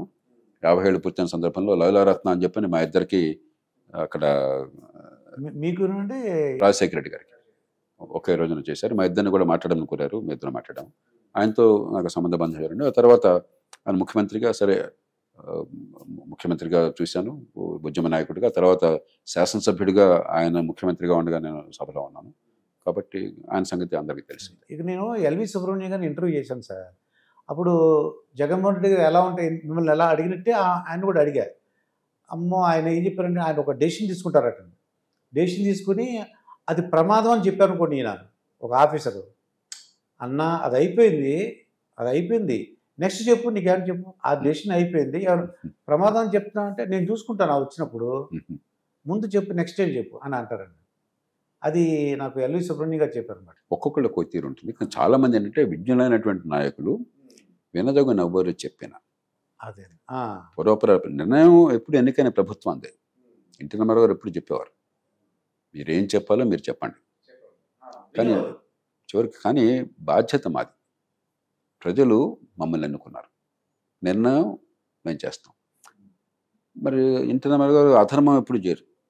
కాబట్టి ఏం చేసినా చట్టబద్ధంగా, ధర్మంగా చేస్తాం. ఒకసారి చేశాక, నిర్ణయం జరిగాక గోతులు తవ్వబోకండి, ఇక దాన్ని అమలు చేసే బాధ్యత మీద. అది ఎప్పుడు ఆయన సిద్ధాంతం. అలాగే అధికారులు ఎవరన్నా సార్ రాజకీయంగా కొంచెం ఇబ్బంది ఉంటుందంటే, రాజకీయం మీకెందుకు, రాజకీయం మేము చూసుకుంటాం, ప్రజలకు మంచిదంటే చెప్పండి. మీరు అనవసరం రాజకీయాలు మాట్లాడబోకండి. అంత ధైర్యం ఉండేది. మామూలుగా రాజకీయంలో ఉన్న వాళ్ళు కూడా స్వామి భక్తి ఎక్కువ చూపెట్టేసి, రాజు నుంచి రాజభక్తి చూపెట్టి పొలిటికల్గా ఇబ్బంది అవుతుంది సార్ అని చెప్తారు. అని ఎప్పుడు చెప్పాడు, పొలిటికల్ మీకెందుకు, అసలు ప్రజలకు మంచిదే కదా, రాష్ట్రానికి మంచిదే కదా, దేశానికి మంచిదే కదా, మీ బాధ్యత అది, రాజకీయం చూసుకున్న బాధ్యత అదని చెప్పాను. ఆయన చాలా ధీశాలి. ఎల్వి సుబ్రహ్మణ్యం గారు చెప్పిన విషయం ఏంటంటే, ఈ జగన్మోహన్ రెడ్డి గారి గురించి ఇలా చెప్పారు, ఇంకా టాపిక్ అయిపోయింది, ఇంకో టాపిక్ చెప్పారట. చంద్రబాబు నాయుడు గారు ఇంకా చెప్పు, ఇంకేమైనా అడిగారట ఆయన అని చెప్పారు. ఇంకా రీసెంట్ ఎలక్షన్స్ ఆంధ్రప్రదేశ్లో చూసాం సార్.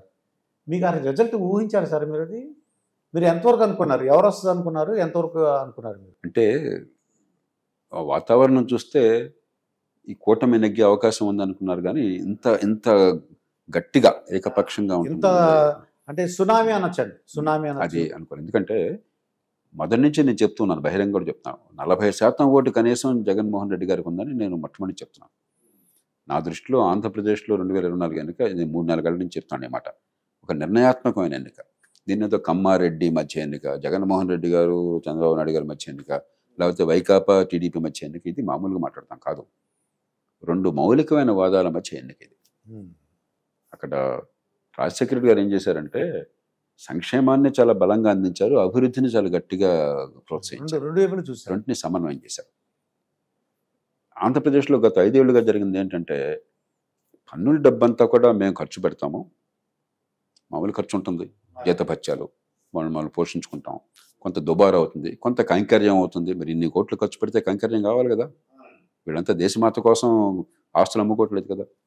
మిగతా డబ్బంతా కూడా మేము చాలా గట్టిగా కంప్యూటర్లో పెట్టి బటన్ నొక్కి మీకు అందజేస్తాను, నిజాయితీగా అందిస్తాను. అదే పరిపాలన, ఇంకేం అక్కర్లేదు. సంక్షేమమే పరిపాలన. ఇది ఒక వాదన.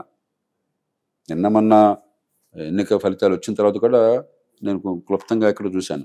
2,70,000 కోట్లు నిజాయితీగా పంచాను. 2,70,000 కోట్ల రూపాయలు నిజాయితీగా పంచిన మాట వాస్తవమే. కానీ అదే సమయంలో దాదాపు 11 లక్షల కోట్ల రూపాయలు ప్రభుత్వం ఖర్చు పెట్టింది ఈ 5 ఏళ్లలో. దాంతో ప్రజలకు కావాల్సిన ఉమ్మడి సేవలు అందలా. ప్రభుత్వాన్ని ప్రజలు ఎన్నుకున్నది ఉమ్మడి సేవలు అందించడం కోసం, సొంతంగా చేసుకోలేనటువంటివి. ప్రభుత్వాన్ని ప్రజల ముందు పెట్టుబడులను ప్రోత్సహించడం కోసం, ఆర్థిక వ్యవస్థను పెంచడం కోసం. అంటే జగన్మోహన్ రెడ్డి గారికి ఒక డౌట్ ఉందండి.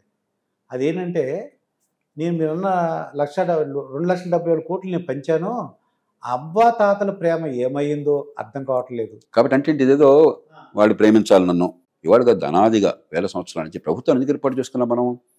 మన సొంత విషయాలు మన ప్రైవేటు. ఇప్పుడు మీరున్నారు, స్కూల్ పెట్టాలా వద్దా మీ ఇష్టం అది. లేకపోతే ఈ ఉద్యోగం చేయాలా, ఆ ఉద్యోగం చేయాలా, పిల్లలు ఇది చదువుకోవాలా, అది చదువుకోవాలా, ఏ ఇంట్లో ఉండాలి, ఉన్న డబ్బు ఎలా ఖర్చు పెట్టాలి, ఎలాంటి బట్టలు వేసుకోవాలి, ఎవరిని పెళ్లి చేసుకోవాలి, ఎవరిని ప్రేమించాలి, ఏ ఊరు వెళ్ళాలి, ఏ ఇంట్లో నివాసం ఉండాలి, ఇవన్నీ మీ ప్రైవేట్ వ్యవహారాలు. దానికి ఎవరికి జోక్యం ఉండదు. కానీ కొన్ని మీకు అవసరమైనవి మీరు సొంతంగా చేసుకోలేని ఉన్నాయి. రోడ్డు బాగుందా లేదా, రోడ్డు బాగోపోతే జీవితం నరకం. ట్రాఫిక్ బాగుందా లేదా, మంచినీళ్ళు ఇంటికి అందుతున్నా లేదా. మంచినీళ్ళు డబ్బులు మనం కడతాం, కానీ మంచినీళ్ళు అందరూ మన చేతిలో సొంతంగా చేయలేం కదా. మంచినీళ్ళు మురుగునీళ్ళు కలిసాయి అనుకోండి, మీరేం చేయలేరు కదా. మీ ఇంట్లో ప్రత్యేకంగా ఏర్పాటు చేయలేరు కదా, కష్టం కదా. లేకపోతే వర్షం వస్తే వరదలు రాకుండా ఉండాలా, మీ ఇంట్లో ఆపుతారు దాన్ని, అవుతుంది. లేకపోతే మనకి రోడ్డు మీద నేరాలు జరగకూడదు, నేరం జరిగితే శిక్ష పడాలి, తగాదా వస్తే పరిష్కారం జరగాలి, తన్నుకోకుండా, చంపుకోకుండా, గోండాల పాలన పడకుండా. గవర్నమెంట్ ఆఫీస్కి వెళ్తే మనకి హక్కుగా సేవలు అందాలి, పిల్లల స్కూల్కి వెళ్తే మంచి విద్య అందాలి, మంచి ఆరోగ్యం అందాలి. ఇవన్నీ సొంతంగా చేసుకునే పనులు కాదు, కానీ ఇవి సరిగ్గా జరగకపోతే మన జీవితం నరకం. ఉమ్మడి సేవలు, ప్రభుత్వాన్ని ఏర్పాటు చేసుకునేది ఉమ్మడి సేవల కోసం, పన్నులు కట్టేది అందుకోసం. అంతేగాని డబ్బు పందారం చేయడం కోసం ప్రభుత్వం ఒక్కలా గుమస్తాన్ని పెడితే, ఒక ఏటీఎం మెషిన్ని పెడితే, ఒక కంప్యూటర్ పెడితే పని అయిపోయింది, డబ్బులు వెళ్ళిపోతాయి. దానికి ఇవన్నీ ఎందుకు అసలు, ఈ గొడవ అంతా ఎందుకు? ప్రభుత్వాన్ని పెట్టుకున్నది ఉమ్మడి సేవల కోసం. అలాగే ప్రభుత్వాన్ని పెట్టుకున్నది ఒక పేదరికంలో ఉన్న సమాజంలో సంపద పెంచడం కోసం, పెట్టుబడులు పెంచడం కోసం, మౌలిక సదుపాయాల కల్పన కోసం, పారిశ్రామికీకరణ కోసం, దాని ద్వారా ఉపాధి కల్పన కోసం, దాని ద్వారా ఆదాయాలు పెరగటం కోసం. అది పూర్తిగా మర్చిపోయి పంపిణీయే పరిపాలన అన్నారు. రెండో పక్కన సంక్షేమం అవసరం, సంక్షేమోద్యమం ఎవరు అంటలా. ఎన్టీ రామారావు కాలం నుంచి సంక్షేమం బలంగా ఉంది మన రాష్ట్రంలో. రాజశేఖర రెడ్డి గారు చేశారు, చంద్రబాబు నాయుడు గారు చేశారు, జగన్మోహన్ రెడ్డి గారు చేశారు. కానీ సంక్షేమమే పరిపాలన కాదు, సంక్షేమంతో పాటు అభివృద్ధి సమతూకం కావాలి. ఈ రెంటికి మధ్య బౌలికంగా జరిగింది. కానీ అదొక్కటే అయినట్టయితే తీర్పు ఇంత గట్టిగా ఉండేది కాదు. మీరు ఎంత అనుకున్నారు? దాంతోపాటు ఏమైందంటే, మామూలుగా మన దేశంలో చట్టబద్ధ పని లేదు, బడితున్నాడుదే బర్రె. అధికారంలో ఉన్నవాడంతా వాడి ఇష్టం. మనందరికి ఏ పార్టీ ఉన్నా కూడా మనం చూస్తున్నాం. అక్కడ ఎమ్మెల్యే గారి హుకుం జరుగుతుంది, అధికారంలో ఉన్నవాడు హుకుం జరుగుతుంది, రకరకాలుగా చాలా తప్పులు ఉన్నాయి. కానీ దానిలో కూడా కొంత పరిమితి ఉంటుంది. ఇక్కడ పూర్తిగా అడ్డు ఆపు లేకుండా పోయింది. ఒక మాఫియా రాజ్యంలాగా నడిచింది, చాలా వికృతంగా నడిచింది. మన దేశంలో ఎమర్జెన్సీ గురించి చెప్పాను మీకు. ఎమర్జెన్సీ ఒక నైతికంగా ప్రజల్లో గనక ఇది మరీ అసలు అదుపు తప్పిపోతుందన్న భావం కలిగితే ఉవ్వెత్తున ప్రజలు లేస్తారు. ఎమర్జెన్సీలో 77లో ఊహించలేకుండా, ఎవరు ఊహించలే. 77లో ఈనాటికంటే అప్పుడు ఇంకా విద్య తక్కువ ఉన్నది, ఈనాటికంటే కమ్యూనికేషన్స్ తక్కువ ఉన్నాయి, అయినా కూడా ప్రజలు అద్భుతంగా స్పందించారు. జనతా పార్టీ వచ్చినట్టు కరెక్ట్. ఇప్పుడు కూడా అలా స్పందించారు. నాకు అది గుర్తుకొచ్చింది. ఈ స్పందనకి మామూలు పరిపాలన విషయాలతో పాటు మౌలికంగా ఒక నైతికంగా ఒక వెల్లువ, ఒక వరద వచ్చింది. ఈ రెండు కలిసేసరికి ఆ రిజల్ట్ అట్లా వచ్చింది. మనం అర్థం చేసుకోవాలి. ఇప్పుడు జగన్మోహన్ రెడ్డి గారు అయిపోయింది, వాళ్ళు చేసినంత. ఇప్పుడు కక్షలు కార్పణ్యాలు కాకుండా, కులాలు ద్వేషాలు కాకుండా, ఈ వర్డిక్ట్ నుంచి జాతీయ స్థాయిలో కానీ రాష్ట్రంలో కానీ మన పాఠాలు నేర్చుకుని రేపొద్దున గతంలో చేసిన పొరపాట్లు జరగకుండా భవిష్యత్తులో అభివృద్ధికి బాట వేయటం ఎట్లాగా, సంక్షేమాన్ని అభివృద్ధితో సమతూకాన్ని సాధించడం ఎట్లాగా అలా ఆలోచించాలి. కానీ ఇదేదో రెండు శత్రు రాజ్యాల మధ్య పోరాటంలాగా రెండు ముఠాల మధ్య పోరాటంలాగా, రెండు పెత్తందారుల మధ్య పోరాటంలాగా ఉంటే చాలా తప్పు. ఇప్పుడు వైసీపీ అనుకున్నారంటే పేదలు పెత్తందారులన్నీ వాళ్ళు పెట్టారు సార్. వర్గ పోరాటం అన్నారంటే అభివృద్ధిని కోరితే పెత్తందారులు వాళ్ళు అన్నారు. అంటే అభివృద్ధి ఉండడం తప్పు అన్నట్టుగా చాలా విచిత్రమైనటువంటి ధోరణి, ప్రమాదకరమైన ధోరణి. అరే అభివృద్ధిలో అందరికీ భాగస్వామ్యం ఉండాలి, అందరూ పెరగాల, అందరికీ సేవలు బాగా విస్తరించాలా, అందరి జీవితాలు కూడా అందంగా ఉండాలని కోరుకోకుండా జీవితం బాగుండాలని కోరుకుంటే పెత్తందారు, పేదరికం కొనసాగితే అది సామాన్య ప్రజలు. కాబట్టి పేదలకు మేము మలాం పోస్తాం, బతుకులు మాత్రం మారో, నేను ఇస్తా నువ్వు పుచ్చుకుంటావు. ఎవరి డబ్బు అండి? ఎవరి డబ్బు ఇది? ఎవడు బాబుగాడు సొమ్ము? కొంచెం పరుషంగా చెప్తున్నాను, ప్రజల సొమ్ము. ప్రజలు ఉమ్మడి సేవలు మర్చిపోయి, పేదరికం నుంచి బయటపడేయటం మర్చిపోయి, నేను నీకు ఇచ్చా, నువ్వు నాకు ఓటు ఇచ్చేయి, నేను పెత్తనం చేస్తా, ఎవరన్నా సరే. ఇంతకంటే భయంకరమైనది ఇంకోట్లేదు. దురదృష్టవశాలు ఆంధ్రప్రదేశ్లో అలాంటి చాలా నడిచింది గత ఏళ్ళు. ఇప్పుడు జాతీయ స్థాయిలో కాంగ్రెస్ అలాంటి 14 అనుకొస్తుంది. నేను మనిషికి లక్ష ఇచ్చేస్తానంటాను. అన్నీ ఇచ్చేయడం తప్పితే ఎక్కడ డబ్బులు ఉన్నాయో ఎట్లా ఇస్తారో, ఇస్తే బతుకులు ఎట్లా బాగుపడితే చెప్పట్లా. అంతే.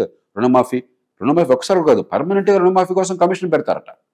ఎవరి డబ్బు ఇది రుణమాఫీ అంటే? మనం బ్యాంకుల్లో పెట్టుకున్న డబ్బు ఇది.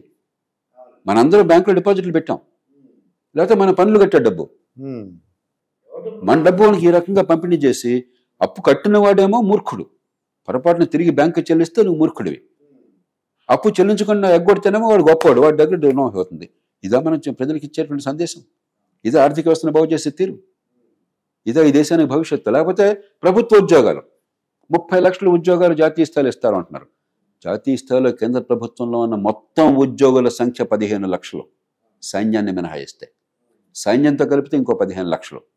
రైల్వేస్ ఒక వ్యాపార సంస్థ, ప్రభుత్వంలో భాగమైనా కూడా అది ఇంకో 15 లక్షలు. మిగతావన్నీ ప్రభుత్వ రంగ సంస్థలు. అసలు ఉన్న మొత్తం ఉద్యోగాలు ఇవి. 30 లక్షల ఉద్యోగాలు ఎక్కడ ఉన్నాయండి ఖాళీలు? దానిలో ఈ మధ్య 2 ఏళ్లలో 10 లక్షల ఉద్యోగాలు భర్తీ చేశారు. 30 లక్షలు లేవు. అసాధ్యం, అబద్ధం.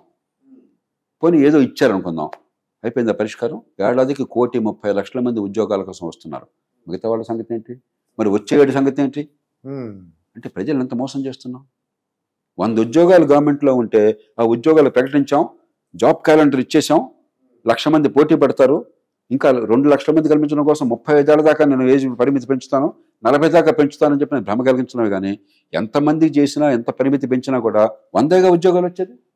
మిగతా 99,900 మంది సంగతి ఏమిటి? మనం ఇక్కడ కూర్చున్నాం, మీరు కూర్చున్న సోఫా కావచ్చు, ఈ కాలర్ మైక్రోఫోన్ కావచ్చు, ఈ మొబైల్ ఫోన్ కావచ్చు, ఈ గడియారం కావచ్చు, ఈ చొక్కా లాగు కావచ్చు, ఇవన్నీ గవర్నమెంట్ చేస్తుందా? మార్కెట్ చేస్తుంది. ఉద్యోగాలు మార్కెట్లో వస్తాయి. ఈ ఉత్పత్తి చేస్తే వస్తాయి. ఈ ఉత్పత్తి చేయడం నేర్చుకుంటే ఉద్యోగాలు వస్తాయి. అంతేగాని గవర్నమెంట్ తెరగా కూర్చోబెట్టి పన్నుల డబ్బు జీతాలు ఇచ్చేస్తే రావు. ఎంత భయంకరమైనటువంటి అబద్ధాలు చెప్తున్నాం, సమాజాన్ని ఎంత నాశనంగా తీసుకెళ్తున్నాం మనం. ఈ మాటలు నేను గట్టిగా చెప్పాల్సి వస్తుంది, ఎందుకంటే ఈ మాటలు ఎక్కువ మంది మాట్లాడట్లా. ఊరికి పైన రాజకీయంగా మాట్లాడుతున్నారు. రాజకీయం కాదు, మన బతుకులు ఏంటి, మన పన్నుల డబ్బు ఏంటి, ప్రభుత్వం చేయాల్సిన పని ఏంటి, ఇది ప్రజలకి సవివరంగా అర్థం కాకపోతే ఈ దేశం సర్వనాశనం అయిపోతుంది. జయప్రకాష్ నారాయణ గారు ఆఖరిన అంటే జగన్మోహన్ రెడ్డి గారు ఒక్కసారి పవన్ కళ్యాణ్ గురించి మాట్లాడాలనుకుంటున్నాను. ఆఖరి మీటింగు పిఠాపురంలో పెట్టాడండి ఆయన. పిఠాపురం పెట్టి అంటే ఆ వంగా గీత గారిని డిప్యూటీ సీఎం చేస్తారని ప్రజలకు ఆశ కల్పించారు. అక్కడ ఎలా అయినా ఓడగొట్టాలని అలా ఈ పవన్ కళ్యాణ్ వంగా గీత గారు నాకు తెలుసు, మంచి మనిషి. ఆమె ఏ పార్టీలో ఉన్నా కూడా ప్రజల సేవ కోసం గట్టిగా పనిచేసిన మనిషి. కాబట్టి వారి ప్రస్తావన వదిలేద్దాం. మన పవన్ కళ్యాణ్ రాజకీయాలు ఏమని అంటే ఎన్నికల్లో మీ వాదన మీరు చెప్పడం, వారి వాదన వారు చెప్పడం, ప్రజలు తీర్పు వదిలేయటం వేరు. ఒక కక్ష కట్టుకొని కొంతమంది సభలోకి రాకూడదు, ప్రాణం పోయినా సరే ఎందుకు వస్తారో చూస్తాను అని చెప్పని, వివరాలు నాకు తెలియవు కానీ ఆంధ్రప్రదేశ్లో నేను విన్న ప్రకారం కనీసం 10,000 కోట్ల రూపాయలు ఖర్చు అయిందని చెప్పాను ఈ ఎన్నికల్లో. కొంతమంది 10,000 కోట్ల రూపాయలు, కొంతమంది 10,000 కోట్లు మీరు తక్కువ చెప్తున్నారు సార్, 20,000 కోట్ల దాకా అయిందని చెప్తున్నారు. ఎన్నికైన తర్వాత 20,000 కోట్లు అయినాయని చెప్తున్నారు. ఎవడు గెలుస్తాడు, ఎవరు ఓడతారని చెప్పాను. అంటే ఒక వికృతమైనటువంటి దానికి వచ్చాం. జీవన్మరణ పోరాటంగా రాజకీయాన్ని మార్చేసాం. ఒక రాజకీయంగా చూడకుండా కక్షగా, ఒక వ్యక్తిగతమైన రాకూడదు అది. కాబట్టి పవన్ కళ్యాణ్ గారు, చంద్రబాబు నాయుడు గారు, తర్వాత లోకేష్ గారు, బహుశా నాదెళ్ల మనోహర్ గారు, కొనతాల రామకృష్ణ గారు, ఇలా కొంతమంది మీద ప్రత్యేకంగా దృష్టి సారించి మనం లెక్క పెట్టలేంత డబ్బులు ఖర్చు పెట్టారని విన్నాను. దురదృష్టకరం. ఒకటి, ఈ కక్షపూరితంగా కొందరు రాకుండా ఉండటమే లక్ష్యం, దానికోసం సర్వశక్తులను ఒడ్డుతానన్నది, దానికి డబ్బులను ప్రయోగించడం అన్నది ఖచ్చితంగా ప్రజాస్వామ్యానికి చాలా ప్రమాదకరం దీర్ఘకాలంలో. రెండోది పక్కన పెట్టేసినా కూడా ప్రతి నియోజకవర్గంలో సగటున 25-30 కోట్ల తక్కువ ఖర్చు పెట్టాల ఒక్కొక్క పార్టీ. చాలామంది ఇంతకు తక్కువ చెప్తున్నారండి, కొన్ని చోట్ల 50-100 కోట్లు అవుతుందని చెప్తున్నారు. బ్రిటన్లో ఎన్నికలు జరుగుతున్నాయి, రేపు జూలై 4న పార్లమెంట్ ఎన్నిక జరుగుతుంది. బ్రిటన్ మొత్తం సంపద, దేశం చిన్నదైనా కూడా జనాభా రీత్యా భారతదేశ సంపదకి సమానం. ఈ మధ్యనే బ్రిటన్ దాటి మనం 5వ స్థానానికి వచ్చాం, బ్రిటన్ 6వ స్థానంలో ఉంది, మన వాళ్ళు సుమారుగా సమానం. దేశ పార్లమెంట్ ఎన్నిక జరుగుతుంది. మనకి ఈవేళ ఆంధ్రప్రదేశ్లోనే 15-20 వేల కోట్ల రూపాయలు ఖర్చు అయిందని చెప్తున్నాం ఎన్నికల్లో. దేశం మొత్తంలో ఈ ఎన్నికల్లో బహుశా 1.5-2 లక్షల కోట్ల రూపాయలు ఖర్చు అయి ఉంటుంది మొత్తం దేశం మొత్తం. దేశం మొత్తం మీద. బ్రిటన్ మనతో సమానమైన సంపద ఉన్న దేశం.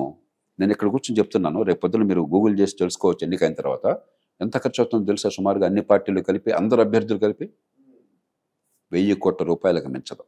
ఆ సిచ్యువేషన్ మన ఇండియాలో రాదంటారా సార్? 1,50,000 కోట్ల రూపాయలు అక్కడ, 1000 కోట్లు. 1000 కోట్లు కూడా ఈవేళ పౌండ్ మారకం విలువ రీచ్. ఎందుకంటే ఒక పౌండ్ సుమారుగా 100 రూపాయలు, కానీ పౌండ్కి మార్కెట్లో కొనాలంటే 30 రూపాయలు, 25 రూపాయలు సరిగ్గా వస్తుంది. ఆ రకంగా లెక్కేస్తే 200-250 కోట్లు మించదు. 250 కోట్ల రూపాయలు ఎక్కడ మనతో సమానమైన ఆర్థిక వ్యవస్థ, 1,50,000 కోట్ల రూపాయలు ఎక్కడ ఒక పేద దేశంలో. మనం ఎంత వికృతంగా ఉంది మన రాజకీయం, ఎంత దూరం పోయాం, రాజకీయాన్ని ఎంత అపహాస్యం చేసాం. ఈ ఎన్నికల్లో గెలిపోవటంలో గురించి మళ్ళీ పందాలా, ఇదేదో జోదంలాగా, కాయరాజా కాయలాగా 10,000 కోట్ల రూపాయలు దానిలో పెట్టడమా. కాబట్టి ఎవరు నెగ్గినా కూడా సరే అయిపోయింది, ప్రజలు తీర్పిచ్చారు, చేద్దాం. కానీ ఈవేళ అన్ని పార్టీలు, ఎన్నికైనటువంటి నాయకులు ఎల్లకాలం దీన్ని కొనసాగిస్తే ఎవరు నెగ్గినా కూడా దేశం ప్రమాదంలో పడుతుంది. వాజ్పేయి గారు ఎప్పుడు అనేవాడు, ఏమయ్యా మనందరం రాజకీయ జీవితాన్ని ఒక అబద్ధంతో మొదలు పెడుతున్నాం.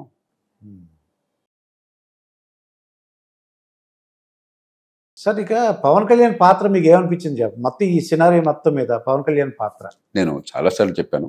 పవన్ కళ్యాణ్ గారు బాగా జనంలో ఆకర్షణ ఉన్నటువంటి గొప్ప నటుడు, ఒక స్టార్. సినిమాల్లో ఉంటే ఈ సూపర్ స్టార్లకి డబ్బులు ఇచ్చి వాళ్ళని పోషిస్తారు, గౌరవించుకుంటారు. పాపం జనంలోకి వస్తే డబ్బులు ఇచ్చి మనం తెచ్చుకోవాలి, నానా కష్టాలు పడాలి, తిట్లు తినాలి, అవమానాలు భరించాలి, కొన్ని సందర్భాల్లో ఓటమి చవి చూడాలి. కాబట్టి మనస్సు పెట్టి ఈ సమాజం బాగుపడాలన్నటువంటి ఆకాంక్షతో ఈ కష్టాలు వచ్చి ఉన్న సంపాదన పక్కన పెట్టి వచ్చారు. అలాంటి వాళ్ళు ఖచ్చితంగా రావాలి. నేను పవన్ కళ్యాణ్ గారితో కలిసినప్పుడు చెప్తుంటాను, మన ఎన్నికల వ్యవస్థలో 2 పార్టీలు బలంగా పాతుకుపోయినప్పుడు 3వ పార్టీకి అంత తేలిగ్గా ఆదరణ రాదు. కాబట్టి దీర్ఘకాల పోరాటంగా భావించాలి, ఎవరు నెగ్గారని కాకుండా వ్యవస్థను మార్చినట్లానే. కాబట్టి ఆయన పట్టుదలతో పాపం పోటీ చేశారు, కష్టపడ్డారు. మరి ఆయన నగ్గలేదు. 2014లో ఆయన పోటీ పెట్టలేదు, మద్దతు ఇచ్చారు. 2019లో పోటీ చేస్తే ఆయన నెగ్గనివ్వలేదు. మరి ఆయన అనుచరులు ఒక ఆయన కూడా పార్టీ మార్చేసినట్టున్నాడు. ఇవన్నీ భరించి వ్యక్తిగత స్వార్థాన్ని కాకుండా కూటమి లేకపోతే మన ఎన్నికల వ్యవస్థలో మన ఓట్లన్నీ వృధా అయిపోతాయని గుర్తించి ఆయన నమ్మిన లక్ష్యం కోసం పోరాడారు. ఇప్పటికి కూడా ఈ దేశంలో ప్రజాస్వామ్యం బాగుపడాలా, రాజకీయం మారాలని చెప్పిన ఆలోచనతో ఉన్నారు. కాబట్టి దానికి ఒక అవకాశం వచ్చింది. దీర్ఘకాల ప్రయత్నం చేసినట్టయితే ఖచ్చితంగా రాజకీయాన్ని మార్చడంలో, ప్రజలకి ప్రజాస్వామ్యం అర్థమయ్యేట్టు చేయడంలో ఆయన పాత్ర కీలకమైనదిగా ఉంటుంది. కాబట్టి పూర్తిగా శుభాకాంక్షలు తెలియజేస్తూ ఆయన వల్ల మంచి జరగాలని, మరి కీర్తి పొందాలని కోరుతున్నాను. ఫ్యూచర్లో ఏంటంటే ఆయన సీఎం అవ్వాలని, అంటే వాళ్ళ అభిమానుల కోరికండి ఫ్యూచర్లో అవకాశం. అందుకనే ఏ పదవైనా సరే ప్రజలు కోరుకుంటే ఎవరికైనా అర్హత ఉంది. కాబట్టి పదవులు పెద్ద ముఖ్యం కాదు, అది శాశ్వతం కాదు. మనం నిజమైన మార్పుని తీసుకురావాలి. పదవొక్కటే మనకి లక్ష్యం కావడం. ఇప్పుడు పదవుల్లో ఉండి అద్భుతంగా రాణించిన వాళ్ళు ఉన్నారు. వాజ్పేయి గారు మరి సొంత బలం పూర్తిగా లేకపోయినా కూడా 20 పార్టీలతో కలిపి ఈ దేశంలో ఎప్పుడు జరిగిన విజయాలు సాధించారు. జాతీయ రహదారులు కావచ్చు, మొబైల్ ఫోన్లు కావచ్చు, మౌలిక సదుపాయాల కల్పన కావచ్చు, ప్రపంచంలో మన మీద ఆంక్షలు పెట్టినా కూడా ఈ పొఖలను అనుభవించుకోవటం వల్ల అవన్నీ కూడా ఎదుర్కొని ధైర్యంగా చాలా ముందు చూపుతో అందరినీ కలుపుకుపోయి గొప్ప అభివృద్ధిని సాధించారు. ఆయన ఓడించారు. ఆయన ఓడిస్తే ఆయన బాధపడలా. నేను ఓడిపోవచ్చు, మా పార్టీ ఓడిపోయిండొచ్చు, ఇది ప్రజాస్వామ్య విజయం, ఈ దేశానికి విజయం అన్నాడు. అది అంతే. కాబట్టి పదవి శాశ్వతం కాదు. అలాగే పదవి లేకుండా దేశాలను మార్చిన వాళ్ళు చాలామంది ఉన్నారు. పదవులుండి దరిద్రులైన వాళ్ళు చాలామంది ఉన్నారు. ఈడీ అమీన్ ఒక 10 ఏళ్ల పాటు రాజ్యం చేశాడు వాడు అక్కడ యుగాండాలో. ఎవడో వాడిని గురించి గొప్పగా చెప్పుకోరు. కాబట్టి పదవులు వస్తే తప్పకుండా.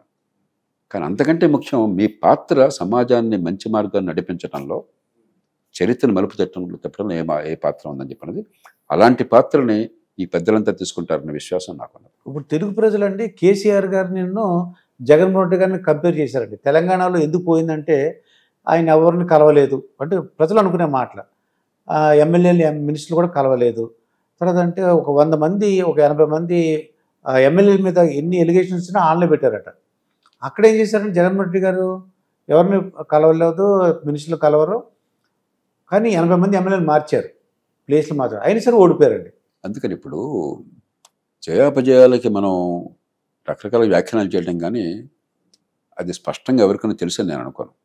అలాగే ఎలక్షన్లు అయ్యేదాకా అందరూ పండితులుగా చెప్తారు, కానీ ఎలక్షన్లు అయ్యేదాకా ఏం జరుగుతుందో ఎవరో కూడా దుబ్బిని వేస్ట్ చేయరు.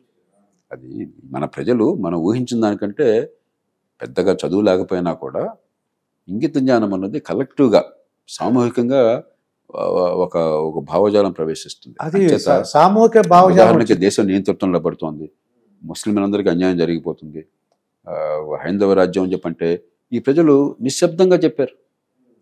మన ప్రజలంతా అన్ని సందర్భాల్లో కూడా విచక్షణ ఉందని నేను అంటల్లా, పొరపాట్లు జరగచ్చు. ఉదాహరణకు మన మనసులో తెలంగాణ వాడు అంటే ఆంధ్ర వాడు తక్కువరా అని తెలంగాణ అనుకుంటారు, ఆంధ్ర వాడు తెలంగాణ యాస్ తక్కువరా అని వాడు అనుకుంటాడు. మనందరం తమిళని అరవవాడురా అనుకుంటాం, ముస్లింల్ని తురక అనే పదం టర్క్ నుంచి వచ్చినా కూడా అదే తక్కువగా మనం తురకోడరా అని మనం అనుకుంటాం. ఉత్తరాది వాళ్ళు, దక్షిణ ఇవన్నీ ఉంటాయి మనకి. కానీ ఎన్నున్నా కూడా ఒక గీత దాటం మనం. ఈ దేశంలో ఉన్న గొప్పతనం అది.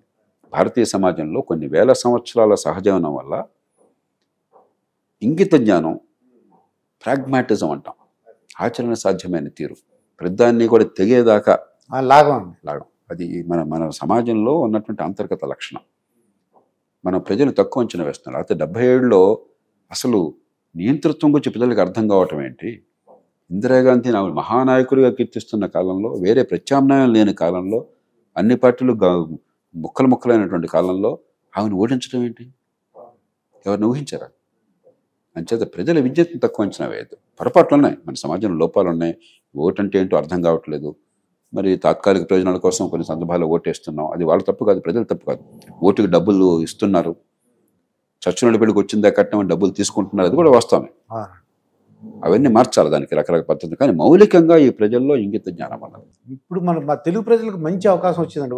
అంటే ఎస్పెషల్లీ ఆంధ్రప్రదేశ్కి ఒక దెబ్బకి 2 పెట్లు అన్నట్టు ఇక్కడేమో ఆంధ్రప్రదేశ్లో ప్రభుత్వం మారింది, కేంద్రంలో కూడా మన తెలుగు వాళ్ళు అంటే చక్రం తిప్పు అంటారు కదండి, ఆ చక్రం తిప్పడానికి లేదా ఒక ఇంపార్టెంట్ రోల్ ప్లే చేయడానికి మనకు అవకాశం వచ్చిందండి. దీన్ని ఎలా ఉపయోగించుకుంటే మంచిది అంటారు మీకు తెలిసినంత? ఏంటంటే, ఒకటి కూటమిలో సహజంగా మనకి స్థానబలం ఉన్నప్పుడు ఉపయోగపడుతుంది. 2 భావస్వారూప్యం ఉన్నది. ఆంధ్రప్రదేశ్లో చంద్రబాబు నాయుడు గారికి ఉన్నటువంటి విజన్ మొట్టమొదటి నుంచి కూడా ఆర్థిక సంస్కరణలు, పెట్టుబడులు, మౌలిక సదుపాయాలు, ఆర్థిక క్రమశిక్షణ, అభివృద్ధి, అదే కదా ఆయన మంత్రం. మోదీ గారి మంత్రం అదే కదా, గుజరాత్లో కానీ దేశంలో కానీ. కాబట్టి రాజకీయంగా ఎట్లా ఉన్నా కూడా ఈ దేశం ఎలా ఉండాలన్న విషయంలో ఇద్దరికి ఒకే రకమైన భావజాలం ఉన్నది. రెండోది, మనకి ఎప్పుడైతే అక్కడ పలుకుబడి ఉందో, మూడోది రాష్ట్ర విభజన నేపథ్యంలో కొన్ని హామీలు ఇచ్చారు, కొన్ని నెరవేరినాయి, కొన్ని ఇంకా ఉన్నాయి. ఆ నేపథ్యంలో మనం ఖచ్చితంగా మనకి పనులు వేగంగా జరిగే అవకాశం ఉంది. కానీ మనం కూడా ఏంటంటే అన్నీ ఎక్కడి నుంచి వస్తాయని ఆశపడకూడదు. మనది ఒక కోఆపరేటివ్ ఫెడరలిజం, కాంపిటేటివ్ ఫెడరలిజం, పోటీగా ఉన్న ఫెడరల్ వ్యవస్థ. మనకి మన అర్హతను మించి ఎక్కువ కోరుకుంటే పక్క రాష్ట్రం వాడు గొడవ పెడతారు, బీహార్ గొడవ పెడతారు, తమిళనాడు గొడవ పెడతారు. కాబట్టి మనం ఒడుపుగా సాధించుకోవాలి, లౌక్యంగా సాధించుకోవాలి, సద్వినియోగం చేసుకోవాలి. అంతే తప్ప మేమేం కోరినా అర్జెంటుగా వచ్చేస్తుందంటే మన ప్రజాస్వామ్య వ్యవస్థ అది సాధ్యం కాదు. కానీ ఖచ్చితంగా మన మాటకు అక్కడ విలువ ఉంటుంది, మన రాష్ట్రం అంటే సానుభూతి ఉంటుంది, గౌరవం ఉంటుంది. దాన్ని ఉపయోగించుకుని ఊరికే డబ్బులు వృధా చేయడం కాకుండా సద్వినియోగం చేసుకుని అభివృద్ధికి బాటలు వేయాలి. చంద్రబాబు నాయుడు గారికి ఆ అనుభవం అన్నది 45 ఏళ్ళ రాజకీయ అనుభవం ఉంది. అంతకుముందు కూడా 4-5 ఏళ్ళు స్టూడెంట్ పాలిటిక్స్లో చేశారు. టక్కాముక్కీలు తిన్నారు అన్ని రకాలుగా. గతంలో ముఖ్యమంత్రిగా 2 సార్లు అటు ఉమ్మడి ఆంధ్రప్రదేశ్కి కానీ, ఉమ్మడి ఆంధ్రప్రదేశ్లో హైటెక్ సిటీ వచ్చినా, హైదరాబాద్ నగరం అభివృద్ధి చెందిన, ఆర్థిక సంస్కరణలకు శ్రీకారం చుట్టిన, అవశేష ఆంధ్రప్రదేశ్లో 2014 నుంచి 19 దాకా డబ్బులు లేకపోయినా కూడా పోలవరం ప్రాజెక్ట్ కానివ్వండి, కియా మోటార్స్ కానివ్వండి, మౌలిక సదుపాయాలు కానివ్వండి అద్భుతంగా చేశారు. కాబట్టి ఆయనకు అనుభవం ఉంది, అవగాహన ఉంది. అంచేత సద్వినియోగం చేసుకుని బ్రహ్మాండంగా చేస్తారు నమ్మకం నాకు. ఇది ఇమీడియట్గా అంటే చంద్రబాబు నాయుడు గారి ముందున్న సవాళ్ళు కానీ ఇమీడియట్గా కంప్లీట్ చేయాల్సిన ఏమున్నాయి? మొట్టమొదటి సమస్య ఆర్థిక సంక్షోభం. ఆర్థిక సంక్షోభం. దాన్ని వెళ్ళిపోతున్న ప్రభుత్వం ఎడాపెడా అప్పులు చేసి, అప్పులకు తగ్గ ఆస్తులు ఆదాయాలు లేకుండా, అప్పులు కూడా కనిపించే అప్పులు కొన్ని, కనిపించని అప్పులు కొన్ని, ఆఫ్ బడ్జెట్ లోన్స్ అంటారు. ఎస్క్రో అకౌంట్లో ఖజానాలో కూడా పడకుండా ప్రత్యక్షంగా అప్పులు ఇచ్చిన వాళ్ళకి చెల్లించే ఏర్పాట్లు చేసి రకరకాలుగా ఆర్థిక వ్యవస్థను అతలకుతలం చేశారు. దానికి తగ్గట్టు దగ్గర 1,00,000 కోట్ల రూపాయలు బకాయిలు ఉన్నాయి. 1,00,000 కోట్లు బకాయిలు ఉన్నాయి. అప్పులు ముందు తీరవలసిన, అంటే కనిపించినటువంటిది అది లోటే, అప్పే, కానీ అప్పు కింద కనిపించదు. కాంట్రాక్టర్లు ఉన్నారు, పని చేసేసారు, డబ్బులు ఇవ్వాలి కాబట్టి రేపైనా ఇవ్వాలి. కాబట్టి మొట్టమొదటి సమస్య ఆర్థిక సంక్షోభం. రెండవ సమస్య చాలా హామీలు ఇచ్చారు, సూపర్ 6 అని అటువంటివి. ఇప్పుడు వాటిని అమలు చేయాలి, కానీ ఆర్థిక వ్యవస్థ నాశనం కాకుండా, రాష్ట్రం వల్లకాడు కాకుండా పద్ధతి ప్రకారం చేయాలి. ఒక్కసారి కాకుండా దశల వారీగా చేయడం. దాన్ని ఇతర వాటితో బృందానుకున్నాం. విద్యలో ఉదాహరణకి ఇప్పుడు విద్యలో పిల్లల భవిష్యత్తును కాపాడే రీతిలో చేయడం ఎట్లాగా అని చెప్పాను. ఊరికి అమ్మఒడి పేరుతో డబ్బులు ఇవ్వడం, అంతే డబ్బుని పిల్లల భవిష్యత్తు కాపాడేట్టుగా మనం సంధానం చేయొచ్చు. అలాంటివి చేయడం కావచ్చు. ఇప్పుడు ఫర్ రాష్ట్రంలో ఉన్న జనాభా కంటే తెల్లకాట్లు ఎక్కువ ఉన్నాయి. అది సార్, అవునండి. కాబట్టి అందరికీ కాకుండా నిజంగా అర్హత ఉన్న వాళ్ళకి ఇలాంటి కొన్ని ఏర్పాట్లు చేయాలి. అంటే వాళ్ళనే ఒక బెదిరించి, అంటే ఎలా అంటే మేము చెప్తాం మీకు మంచి అవకాశం ఇస్తున్నాము, మీకు అర్హత ఉంటేనే అప్లై చేసుకోండి, మీకు ఏమాత్రం అవకాశం ఉన్నా మీరు తీసుకోవద్దు అలా చెప్పామనుకోండి. అది కొద్దిగా అంటే వాళ్ళని అందుకని చేస్తే ఇప్పుడు అందరినీ కలిపిపోయి అర్హులు మాత్రమే తీసుకోవాలి అని చేయాలి. కాబట్టి చాలా కష్టం ఉంది, కానీ చంద్రబాబు నాయుడు గారికి అనుభవం ఉంది, ఆ సంకల్పం ఉంది, కాబట్టి దాన్ని చేయగలరు. నేను కోరేది ఏంటంటే సంక్షోభంలో ఉన్న ఆర్థిక వ్యవస్థను దృష్టిలో పెట్టుకుని మనందరం కూడా సహకారం అందించాలి. ప్రజలు దీనిలో పార్టీలు కులాలు పక్కన పెట్టి, అలాగే ఇవన్నీ పక్కన పెట్టేస్తే ఇప్పటిదాకా కూడా ముఠాల రాజకీయం నడిచింది, ఏదో జీవన మరణ పోరాటంలో నడిచింది. ఇప్పుడు ఈ కక్షలు కార్పణ్యాలు ఇవన్నీ పక్కన పెట్టేసి అధికార పక్షం ప్రతిపక్షాన్ని గౌరవించాలి, ప్రతిపక్షం అధికార పక్షానికి నిర్మాతం సహకారం ఇవ్వాలి. అలా కాకుండా ఇది ఒక యుద్ధంలాగా చేస్తే, ఇక కొనసాగినట్టయితే రాష్ట్ర భవిష్యత్తు చాలా నిరాశజనకంగా ఉంటుంది. అంటే ఫర్ ఎగ్జాంపుల్ చంద్రబాబు గారిని జైల్లో పెట్టారు సార్, 53 రోజులు ఎంతో ఉన్నారు. పవన్ కళ్యాణ్ని అంటే నానా మాటలు, అంటే వాళ్ళ పర్సనల్ మాట, ముగ్గురు పెళ్ళాలి అనుమానం లేదు. ఈ అమ్మ బూతులు తిట్టడం కానీ, తొడగొట్టడం కానీ, ఒక దుర్భాషలాటం, దుగ్సాకరమైన సంస్కృతి తీసుకొచ్చారు. వాళ్ళందరినీ కూడా అందుకనే ఆ సందర్భాల్లో నేను నిర్ద్వంద్వంగా ప్రభుత్వాన్ని విమర్శించాను. చంద్రబాబు గారిని జైల్లో పెట్టడానికి ఏ రకమైన ఆధారాలు లేవు.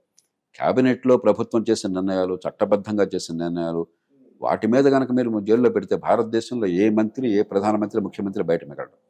అది మూర్ఖత్వం, తప్పులు జరిగినాయి. కానీ ఇక అదే పెట్టుకుని మళ్ళీ మీరు ఆ పని చేశారనుకోండి, మళ్ళీ వాడు ఇప్పటి ఇంకోటి వచ్చిన వాళ్ళు ఆ పని చేశారనుకోండి, ఇది దీనికి అర్థం ఎక్కడో చోట దీనికి తెలపడాలి. ఇప్పుడు భవిష్యత్తు మీద దృష్టి పెట్టాలి, గతాన్ని మర్చిపోవాలి. ఎందుకంటే ఇంత పెద్ద సంక్షోభంలో ప్రజలు అద్భుతమైన తీర్పు ఇచ్చారు. ఆ తీర్పు ఎందుకు ఇచ్చారు? వాళ్ళని జైల్లో పెట్టమని, వాళ్ళని కొట్టమని కాదు. తప్పులు జరిగితే చట్టం చూసుకుంటుంది, కానీ మన బాధ్యత ఇవాళ ఈ పన్నుల డబ్బుని సద్వినియోగం చేసి ఈ ఆశలు నెరవేర్చి భవిష్యత్తుని మరి పెంచి పేదరికాన్ని తొలగించి అందరికీ అవకాశాలు కల్పించడం ఎట్లా, సంక్షేమాన్ని అభివృద్ధితో సమతూకం చేయటం ఎట్లా, అందుకోసం ఓటిచ్చారు. ఆ పని ప్రధానమైనది. మిగతావన్నీ జరుగుతాయి, పక్కన పెట్టండి.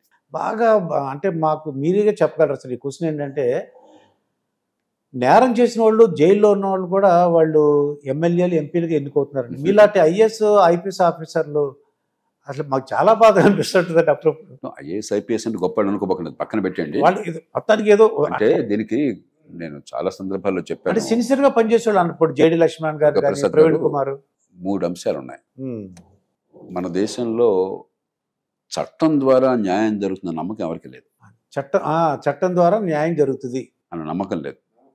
న్యాయ వ్యవస్థ పూర్తిగా కొలాప్స్ అయిపోయింది. అందుకని గోండా అనేవాడు, మీరు గోండా అంటున్నారు, కానీ ప్రజల్లో ఎలాగ ప్రచారం వచ్చిందో, అది గొప్పవాడు ఎలా అయ్యాడు, సెటిల్మెంట్లు చేస్తున్నాడు, మీ తగాదాల పరిష్కారం చేస్తున్నాడు, ఏమైనా ఇబ్బంది వస్తుంది మీ దగ్గర ఎవరి దగ్గర డబ్బులు తీసుకుంటున్నాడు, అప్రకటిత న్యాయమూర్తిగా ఉన్నాడు. అప్రకటిత అవునండి జడ్జ్ కరెక్టే. అవసరం ఎందుకు వచ్చింది? న్యాయం అందేటువంటి వ్యవస్థ లేదు కాబట్టి. అవునండి. మీరు గొండ అనుకుంటున్నారు, నేను గొండ అంటున్నాను. కానీ ప్రజలు ఏమనుకుంటున్నారు? అరే నాకు సమస్య వస్తే వాడు పరిష్కారం చేశాడండి, ఇంకో పరిష్కారం చేసే మనిషే లేకుండా పోయాడండి, వాడు చేశాడని అనుకుంటున్నారు. పోలీస్ స్టేషన్ జరగదు, కాబట్టి కోర్టుకి వెళ్ళినా టైం పట్టేస్తుంది. ముందు దాన్ని పరిష్కారం చేయాలి మనం. న్యాయం సులభంగా, వేగంగా, సమర్థంగా, నిష్పాక్షికంగా అందరికీ అంది ఏర్పాటు కావాలి. రెండోది ఏమవుతుంది? పోలీస్ యంత్రాంగాన్ని ఎన్నికైన వాడు పూర్తిగా శాసిస్తున్నాడు. ఎవరిని జైల్లో పెట్టాలా, ఎవరి మీద కేసు బనాయించాలా, ఎవరి మీద కేసు తీసేయాలా, ఈ మొత్తం కూడా ఎమ్మెల్యే గారు చెప్పినట్టు జరుగుతుంది. ఎవరు ఎస్ఐగా ఉండాలా అని చెప్పని. మరి ఒక గోండాకి ఈ అధికారం ఉంటే బెల్లంలాగా, అరే ఈ పోలీసులు నేనే శాసించవచ్చు కదా, వాడు రోజు భయపెడుతున్నాడు నన్ను, నన్ను నమస్తే నమస్తే అన్న అని చెప్పాల్సి వస్తుంది అని వాడు దానికి వెళ్ళిపోతున్నాడు, రాజకీయాల్లోకి వెళ్ళిపోతున్నాడు. ఎవరు చెప్పినారు అట్లాగా? రాజకీయాన్ని నేర పరిశోధన శాసించే పద్ధతి ఎవరు ఏర్పాటు చేసాం? మనం చేసాం. ప్రపంచంలో ఎక్కడ లేదు అది, అమెరికాలో లేదు, బ్రిటన్లో లేదు. అది మార్చాల. మూడోది, ఇలాంటి వాళ్ళు రాజకీయంలో చాలా విలువైన వాళ్ళుగా తయారయ్యారు. ఎందుకని? ఏ గోండా కూడా ఒక కులాన్ని అడ్డు పెట్టుకోకుండా రాజకీయ నాయకుడు కాల. కులాన్నో లేకపోతే కొన్ని సందర్భాల్లో మతాన్నో, ఆ కులం నాయకుడిగా కొన్ని సందర్భాల్లో మతం నాయకుడిగా చాలామంది అయ్యాడు. వాడికి డబ్బు ఎట్లాగో సంపాదించాడు, ఎందుకంటే సెటిల్మెంట్లు చేశాడు కాబట్టి. వాడు వెనకాల 10 మందో 100 మందో వస్తాదులు ఉన్నారు, వాడు మాట చెప్పగానే చేసి పారేసేవాడు ఉన్నారు. ఈ మూడు ఉంటే మన ఎన్నికల్లో గెలుపు చాలా తేలిక. కాబట్టి పార్టీలు పిలిచి వాళ్ళకి దండేయాల్సి వస్తుంది. ఎన్నికల వ్యవస్థను మార్చాలి. అది చేయకుండా అరే గోండాలు ఉన్నారని వాపోయి వాడు ఇంకోటి మట్టికి ఉపయోగం లేదు. అది మొన్న ఆయన ఎవరో దుర్మార్గాలు చేశాడు, ఆడపిల్లని వేధించాడని చెప్పని ఎంపీ సీట్ అనుకోవాలి, ఆయన కొడుకు ఇచ్చారు, వాడు గెలిచాడు. ఇప్పుడు అవునండి ప్రజ్వల్ ఒకళ్ళు తిట్టిపోవడం కాకుండా అన్ని పార్టీలు జిల్లా మిలాఖత్తానే గతి లేక, ఎవరు కూడా కావాలని చెప్పి నరేంద్ర మోదీ గారు కానీ, లేకపోతే సోనియా గాంధీ గారు కానీ, లేకపోతే మల్లికార్జున ఖర్గే గారు కానీ, రాష్ట్రాల్లో పార్టీ నాయకులు కానీ కావాలని చెప్పిన గోండాలను తెస్తున్నారని నేను అనుకోను. అక్కడ గెలుపు గుర్రం కావాలనుకుంటే వచ్చేయాల్సి వస్తుంది. కాబట్టి ఈ మూటి మీద దృష్టి పెట్టాలి. న్యాయం సులభంగా, సకాలంలో, నిష్పాక్షికంగా, సమర్థంగా అంది ఏర్పాటు చేయటం ఎట్లా? న్యాయం అందించిన వ్యవస్థ అరాచకత్వం పాలవుతుంది, గోండాలు విజృంభిస్తారు. గోండాలు ఎమ్మెల్యేలు మంత్రులు కాగానే నేర పరిశోధనని శాసించే పరిస్థితి కాకుండా నేర పరిశోధన యంత్రాంగం స్వతంత్రంగా ఉండాలి, జవాబుదారీగా ఉండాలి. ప్రపంచం అంతా చేశారు. ఇది మన దేశంలో ఏర్పాటు జరగాలి. అది చేయటం ఎట్లా? పరిపాలనా సంస్కరణ సంఘంలో నేను ఈ నివేదిక నేనే రాశాను. ఏ రకంగా పోలీస్ యంత్రాంగాన్ని సంస్కరించాలని చెప్పని పద్ధతులు ఉన్నాయి. మన దాని మీద దృష్టి పెట్టట్లా, పైపైన మాట్లాడుతున్నాం, నేరస్తున్నారా మరొకటి అని చెప్పని. 3, రాజకీయంలో సమర్థులు, నిజాయితీ పరులు, ఈ దొంగ డబ్బు ప్రభావం లేకుండా, గోండాల ప్రభావం లేకుండా గెలిచే పరిస్థితి ఉండేట్టుగా ఎన్నికల వ్యవస్థ అట్లా మార్చాలి. ఈ 3 చేయండి. అసలు గోండాలు పోవటమే కాదు, అత్యంత సమర్థులు, ప్రజలను ప్రేమించే వాళ్ళు, నిజాయితీ పరులు ఎదుగుతారు, దేశం బాగుపడుతుంది. నేను ఎల్వి సుబ్రహ్మణ్యం గారు చెప్పాడు, మీరు రాజకీయ నాయకులు చెప్పినట్టు నడుచుకోవచ్చు కదా అని అన్నాను అనమాట. అబ్బాయి నేను అలాగ ట్రైనింగ్ అవ్వలేదని చెప్పాడు. కానీ ఇప్పుడు జవహర్ రెడ్డి గారి మీద కొంతమంది పోలీస్ ఆఫీసర్లు కర్టసీ గురించి చీఫ్ మినిస్టర్ గారి, అంటే కాబోయే చీఫ్ మినిస్టర్ చంద్రబాబు నాయుడు గారికి వెళ్తే ఆయన అక్కడి నుంచి అక్కడ వెనక్కి పంపించారట, మా వద్దు కలవద్దు, టైం లేదని. అంటే ఇంత అంటే ఇంత బ్యాడ్ నేమ్ తెచ్చుకున్నారండి సార్ వీళ్ళు. నేను ఆ వివరాల్లోకి వెళ్ళను. మాకేమైందంటే అధికార యంత్రాంగానికి రాజ్యాంగం గొప్ప రక్షణ కల్పించింది, ప్రపంచంలో ఏ దేశంలో లేదు. ఎందుకంటే అధికార యంత్రాంగం నిష్పాక్షికంగా, సమర్థంగా, ధైర్యంగా, భయం లేకుండా పని చేయాలి అని చెప్పాను. రాజకీయం ప్రజల మద్దతు ఉన్నప్పుడు ఉంటారు, లేకపోతే ఇంటికి పోతారు. అధికార యంత్రాంగం శాశ్వతమైనది. అవును, మీరు విధాన నిర్ణయాలు, చట్టం చేయవలసిన బాధ్యత ప్రభుత్వానికి, దాన్ని నిజాయితీగా అమలు చేసే బాధ్యత అధికార యంత్రాంగాన్ని. అమలు చేయడంలో నిష్పాక్షికంగా ఉండాలి, పార్టీలు కూడా ఉండకూడదు, కులాల ప్రసక్తి ఉండకూడదు. మనకేమైంది, ప్రభుత్వోద్యోగంలో చేరేప్పుడేమో వీళ్ళంతా కూడా చాలా మంచి ఉద్దేశాలతో వస్తారు. ఎందుకు చేరుతున్నామంటే దేశం కోసం వస్తున్నానని, నా గుండె వైపు చూడని అంటారు. చాలా పోటీలో, విపరీతమైన పోటీలో ఐఏఎస్, ఐపీఎస్ అధికారులు మామూలుగా కాదుగా సెలెక్షన్. కానీ ఒకసారి చేరిన తర్వాత కొందరు అద్భుతంగా పనిచేస్తున్నారు, కులం, మతం, ప్రాంతం లేకుండా చిత్తశుద్ధితో, నిజాయితీతో ప్రజల భవిష్యత్తు కోసం, దేశం కోసం చేస్తున్నారు. మరికొందరు రాజును మించిన రాజభక్తిని చూపెట్టి వాళ్ళు తాత్కాలిక లాభం కోసమో, అవినీతి కోసమో, మరో దానికోసమో పూర్తిగా లొంగిపోతున్నారు. కాబట్టి మనం కనీసం ఇప్పుడు అయిపోయింది, అది అయిపోయింది. ఇప్పుడు ప్రభుత్వం మళ్ళీ మా కులం వాళ్ళని పెట్టుకుంటాం, మా వర్గం వాళ్ళని పెట్టుకుంటాం అలాంటిది కాకుండా సమర్థులు ఎక్కడున్నా సరే, ఎప్పుడు పనిచేసినప్పుడు గత ప్రభుత్వంలో సమర్థులు నిజాయితీగా పనిచేశారు అనుకోండి, వాళ్ళని శత్రువులాగా చూడకూడదు, వాళ్ళని ఉపయోగించుకోండి. ఏ ప్రభుత్వంలోనా కూడా దుర్మార్గులు అనుకోండి, వాళ్ళని పక్కన పెట్టండి, మొదలు పెట్టాలి. అలా కాకుండా మీ వర్గం వాళ్ళు మీ పార్టీ ఉన్నప్పుడు, మా వర్గం వాళ్ళు మా పార్టీ ఉన్నప్పుడు, ఇది పద్ధతి కాదు. ఎన్టీ రామారావు గారు ముఖ్యమంత్రిగా వచ్చినప్పుడు ఆయన ఒక నిర్ణయం చేశారు. అధికారులు నిజాయితీ పరులు అయితే, సమర్థంగా పనిచేస్తే, బ్రదర్ వాళ్ళ కులం అంటే అనవసరం, ఏ పార్టీ ప్రభుత్వంలో పనిచేస్తారో అనవసరం, వాళ్ళని కొనసాగించండి. అవినీతి పరులు అయితే, పనికిమాలిన వాళ్ళు అయితే వాళ్ళని పక్కన పెట్టండి అని చెప్పాను. ఆ ధైర్యం కావాలి. అంతేగాని అస్మదీయులు తస్మదీయులు అలా పెట్టుకుంటే చివరికి మీకు మిగిలేదంతా పనికిమాలిన వాళ్ళు, రాజును మించిన రాజభక్తి చూపెట్టేవాళ్ళు, ప్రజలకు ద్రోహం చేసేవాళ్ళు మిగులుతారు. మంచి వాళ్ళంతా కూడా పక్క వెళ్ళిపోతారు. చివరిగా అంటే జగన్మోహన్ రెడ్డి గారు ఈ ప్రైమరీ ఎడ్యుకేషన్లో ఇంగ్లీష్ మీడియం ఉండాలని చెప్పేసి అన్నారు. మీ పర్సనల్ ఒపీనియన్ ఏంటి? ఇప్పుడు ఇంగ్లీష్ భాషను నేను ప్రేమిస్తాను, తెలుగు మీడియం వద్దు. నేను ఇప్పుడు కూడా ఇంగ్లీష్లో ఆలోచించి మీతో తెలుగులో మాట్లాడుతున్నాను. ఇంగ్లీష్ వద్దని ఎవరు అనరు. కానీ ఇంగ్లీష్ మీడియంలో అందరికీ చదువు అని చెప్పంటే, ఇంగ్లీష్ తెలియనటువంటి పంతుళ్ళు, ఇంగ్లీష్ తెలియని పిల్లలకి ఇంగ్లీష్లో పాఠాలు చెప్పామని నటిస్తున్నారు. అవునండి. అది విద్య ఎట్లా అవుతుంది? ఏ భాష అనేది ముఖ్యం కాదు. విద్య ఎందుకు? ఆ పిల్లోడికి ఆ పిల్లకి అర్థం కావాలి, బుర్రలో ఇంకాలి, అవగాహన రావాలండి. ఆ అవగాహన చేసుకుని నేర్చుకున్న దాన్ని ఉపయోగించగలగాలి, దాన్ని అవునండి అప్లై చేయాలి. మరి తెలియని భాష ఎట్లా అర్థం అవుతుంది? పిల్లలు కనుక తల్లిదండ్రులతోనూ చుట్టూ ఉన్న సమాజంతో ఇంగ్లీష్లో చిన్నప్పటి నుంచి మాట్లాడాలనుకోండి, ఇంగ్లీష్లో చెప్పండి. హిందీలో మాట్లాడితే ఓపుకుంటే హిందీలో చెప్పండి. కానీ మన తెలుగు రాష్ట్రాల్లో తెలుగులో మాట్లాడతారు 190 మంది. ఇప్పుడు మనం మాట్లాడుకుంటున్నాం, చాలా గొప్ప చైనీస్ పండితుడు వచ్చాడు, అద్భుతమైన జ్ఞాని, అపారమైన అనుభవం ఉంది. మీతో చైనీస్ భాషలో అనర్గళంగా మాట్లాడారు. నాకేమర్థం అవుతుంది? మీకు అర్థం కాదు, ఈ చూసేవాడికి అర్థం కాదు. ఏం ఉపయోగం అది? ఎవడి కోసం అది? భాష ఎందుకోసం? మన అర్థం అవ్వాలి, భావ ప్రకటన కోసం, ఇతరులు అర్థం చేసుకోవడం కోసం. ఆ పిల్లోడికి అర్థం కాని భాషలో వాడిని వదలగొట్టి, పాపం మన దేశంలో ఇంగ్లీష్ మీడియంలో చదువుకుంటే పిల్లలు బాగుపడతారు అన్నటువంటి ఆలోచన చాలామందికి ఉంది, 40-50 ఏళ్ళ నుంచి ఉంది. దానికి ఇంగ్లీష్ నేర్పండి భాషగా. ముందు ఏ భాషలో పిల్లలకు అర్థమవుతుందో ఆ భాషలో మీరు భాష కానీ, లేకపోతే గణితం కానీ, సైన్స్ కానీ, సమాజం గురించి అవగాహన కానీ ఆ భాషలో నేర్పండి. క్రమక్రమంగా ఇంగ్లీష్ భాష మీద పట్టొచ్చిన తర్వాత ఇంగ్లీష్లో కొద్దిగా మళ్ళించండి, ఇంగ్లీష్ తెలుగు రెండు కలపండి. కొన్నేళ్ళు దాటాక ఇంగ్లీష్లోకి వెళ్ళండి, అభ్యంతరం లేదు. అంతేగాని ఇంగ్లీష్ తెలియని పిల్లలకి ఇంగ్లీష్ తెలియని పంతుళ్ళు ఇంగ్లీష్లో పాఠాలు నేను ఛాలెంజ్ చేస్తున్నాను. ఎంతమంది టీచర్లు ఒక పారా ఇంగ్లీష్ తప్పులు లేకుండా రాయగలరు? బహిరంగ సవాల్ చేస్తున్నాను. గ్రామటికల్ మిస్టేక్స్ 100% ఉంటాయండి. మరి చెప్పేవాడికి వాడు తప్పు కాదు. మనం ఒక సాంప్రదాయంలో పెరిగాం. చెప్పేవాడికి ఇంగ్లీష్ రాక, నేర్చుకుందాం అనుకున్నవాడికి ఇంగ్లీష్ రాక, ఎవడి కోసం అయ్యా ఇది? ఎవడి కోసం? కాబట్టి కానీ ప్రజల్లో ఉన్నటువంటి అమాయకత్వాన్ని ఆసరాగా చేసుకుని నేను మీకు ఇంగ్లీష్ చదువులు ఇస్తున్నా, అది కొంచెం చూసా పెత్తందారు ఇంగ్లీష్లో చదువుతున్నాడు, మీరు చదువు ఇంగ్లీష్ వద్దాను, ఇంగ్లీష్ వద్దంటలేదురా, చదువు నేర్పరా బాబు అంటున్నాం, అది విద్య అందించరా బాబు అంటున్నాం, విద్య అందించడం నటించొద్దు బాబు అంటున్నాను. ముసుగు తొలగించుకున్న జయప్రకాష్ నారాయణ అలా అనేసరికి సరే ఇవన్నీ వదిలేసాను. ఇప్పుడు ఏంటంటే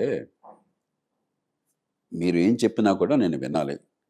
విన్నాక మీరు చెప్పిన వాదన నాకు నచ్చకపోతే వాస్తవాలు, తర్కము, లోకానుభవం ఆధారంగా పూర్వపక్షం చేయాలి. నచ్చితే ఆమోదించాలి. కొన్ని విషయాలు నచ్చి కొన్ని విషయాలు నచ్చకపోతే మధ్య మార్గానికి రావాలి. అంతేగాని దుర్గాప్రసాద్ గారి కులం ఏంటి, ఈయన మతం ఏంటి, ఈయన ఎవడు కొడుకు, ఎవళ్ళు పుట్టాడు, ఇది నా చర్చకి కనుక ఆధారమైనట్టయితే అంతకంటే మూర్ఖత్వం ఉందా? మన వేళ్లతో మన కళ్ళు పొడుచుకోవటమే కదా, మన గొంతుకు మనం కోసుకోవటమే కదా. మన దేశంలో పుట్టిన ప్రతివాడికి ఏదో ఒక రాష్ట్రంలో కర్మ కొద్దీ వాడి కులం అన్న లేకపోయినా ఏదో ఒక కులం అనబడే దానిలో, ఏదో ఒక మతంలో, ఏదో ఊళ్ళో పుడతాడు, అంతేగా. ఎవరన్నా పిల్లలు నేను ఫలానా కులంలో, ఫలానా మతంలో, ఫలానా ఊళ్ళో, ఫలానా రాష్ట్రంలో పుట్టాలని కోరుకుని పుట్టాడా? తెలియదు కదండి. ఎవడు అనుకోలే, మన కర్మ కొద్దీ పుట్టాం.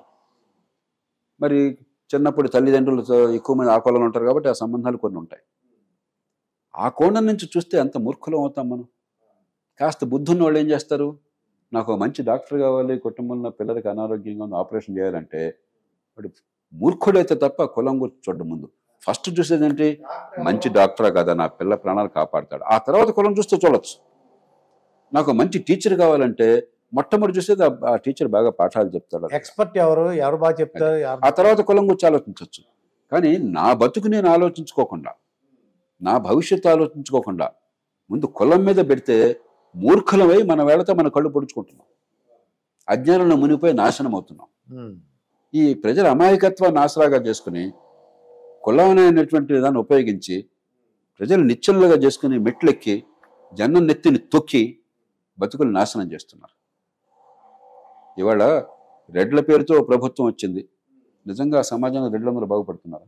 లేదు కదండి, వాళ్ళే వ్యతిరేకంగా వాళ్ళలో ఉన్న అమాయకత్వాన్ని ఆసరాగా చేసుకుని వాళ్ళని భ్రమ పెట్టి మోసం చేసి కొంతమంది బాగుపడుతున్నారు. కమ్మ వాళ్ళ పేరుతో ప్రభుత్వం వచ్చింది. కమ్మ వాళ్ళంతా బాగుపడుతున్నారా?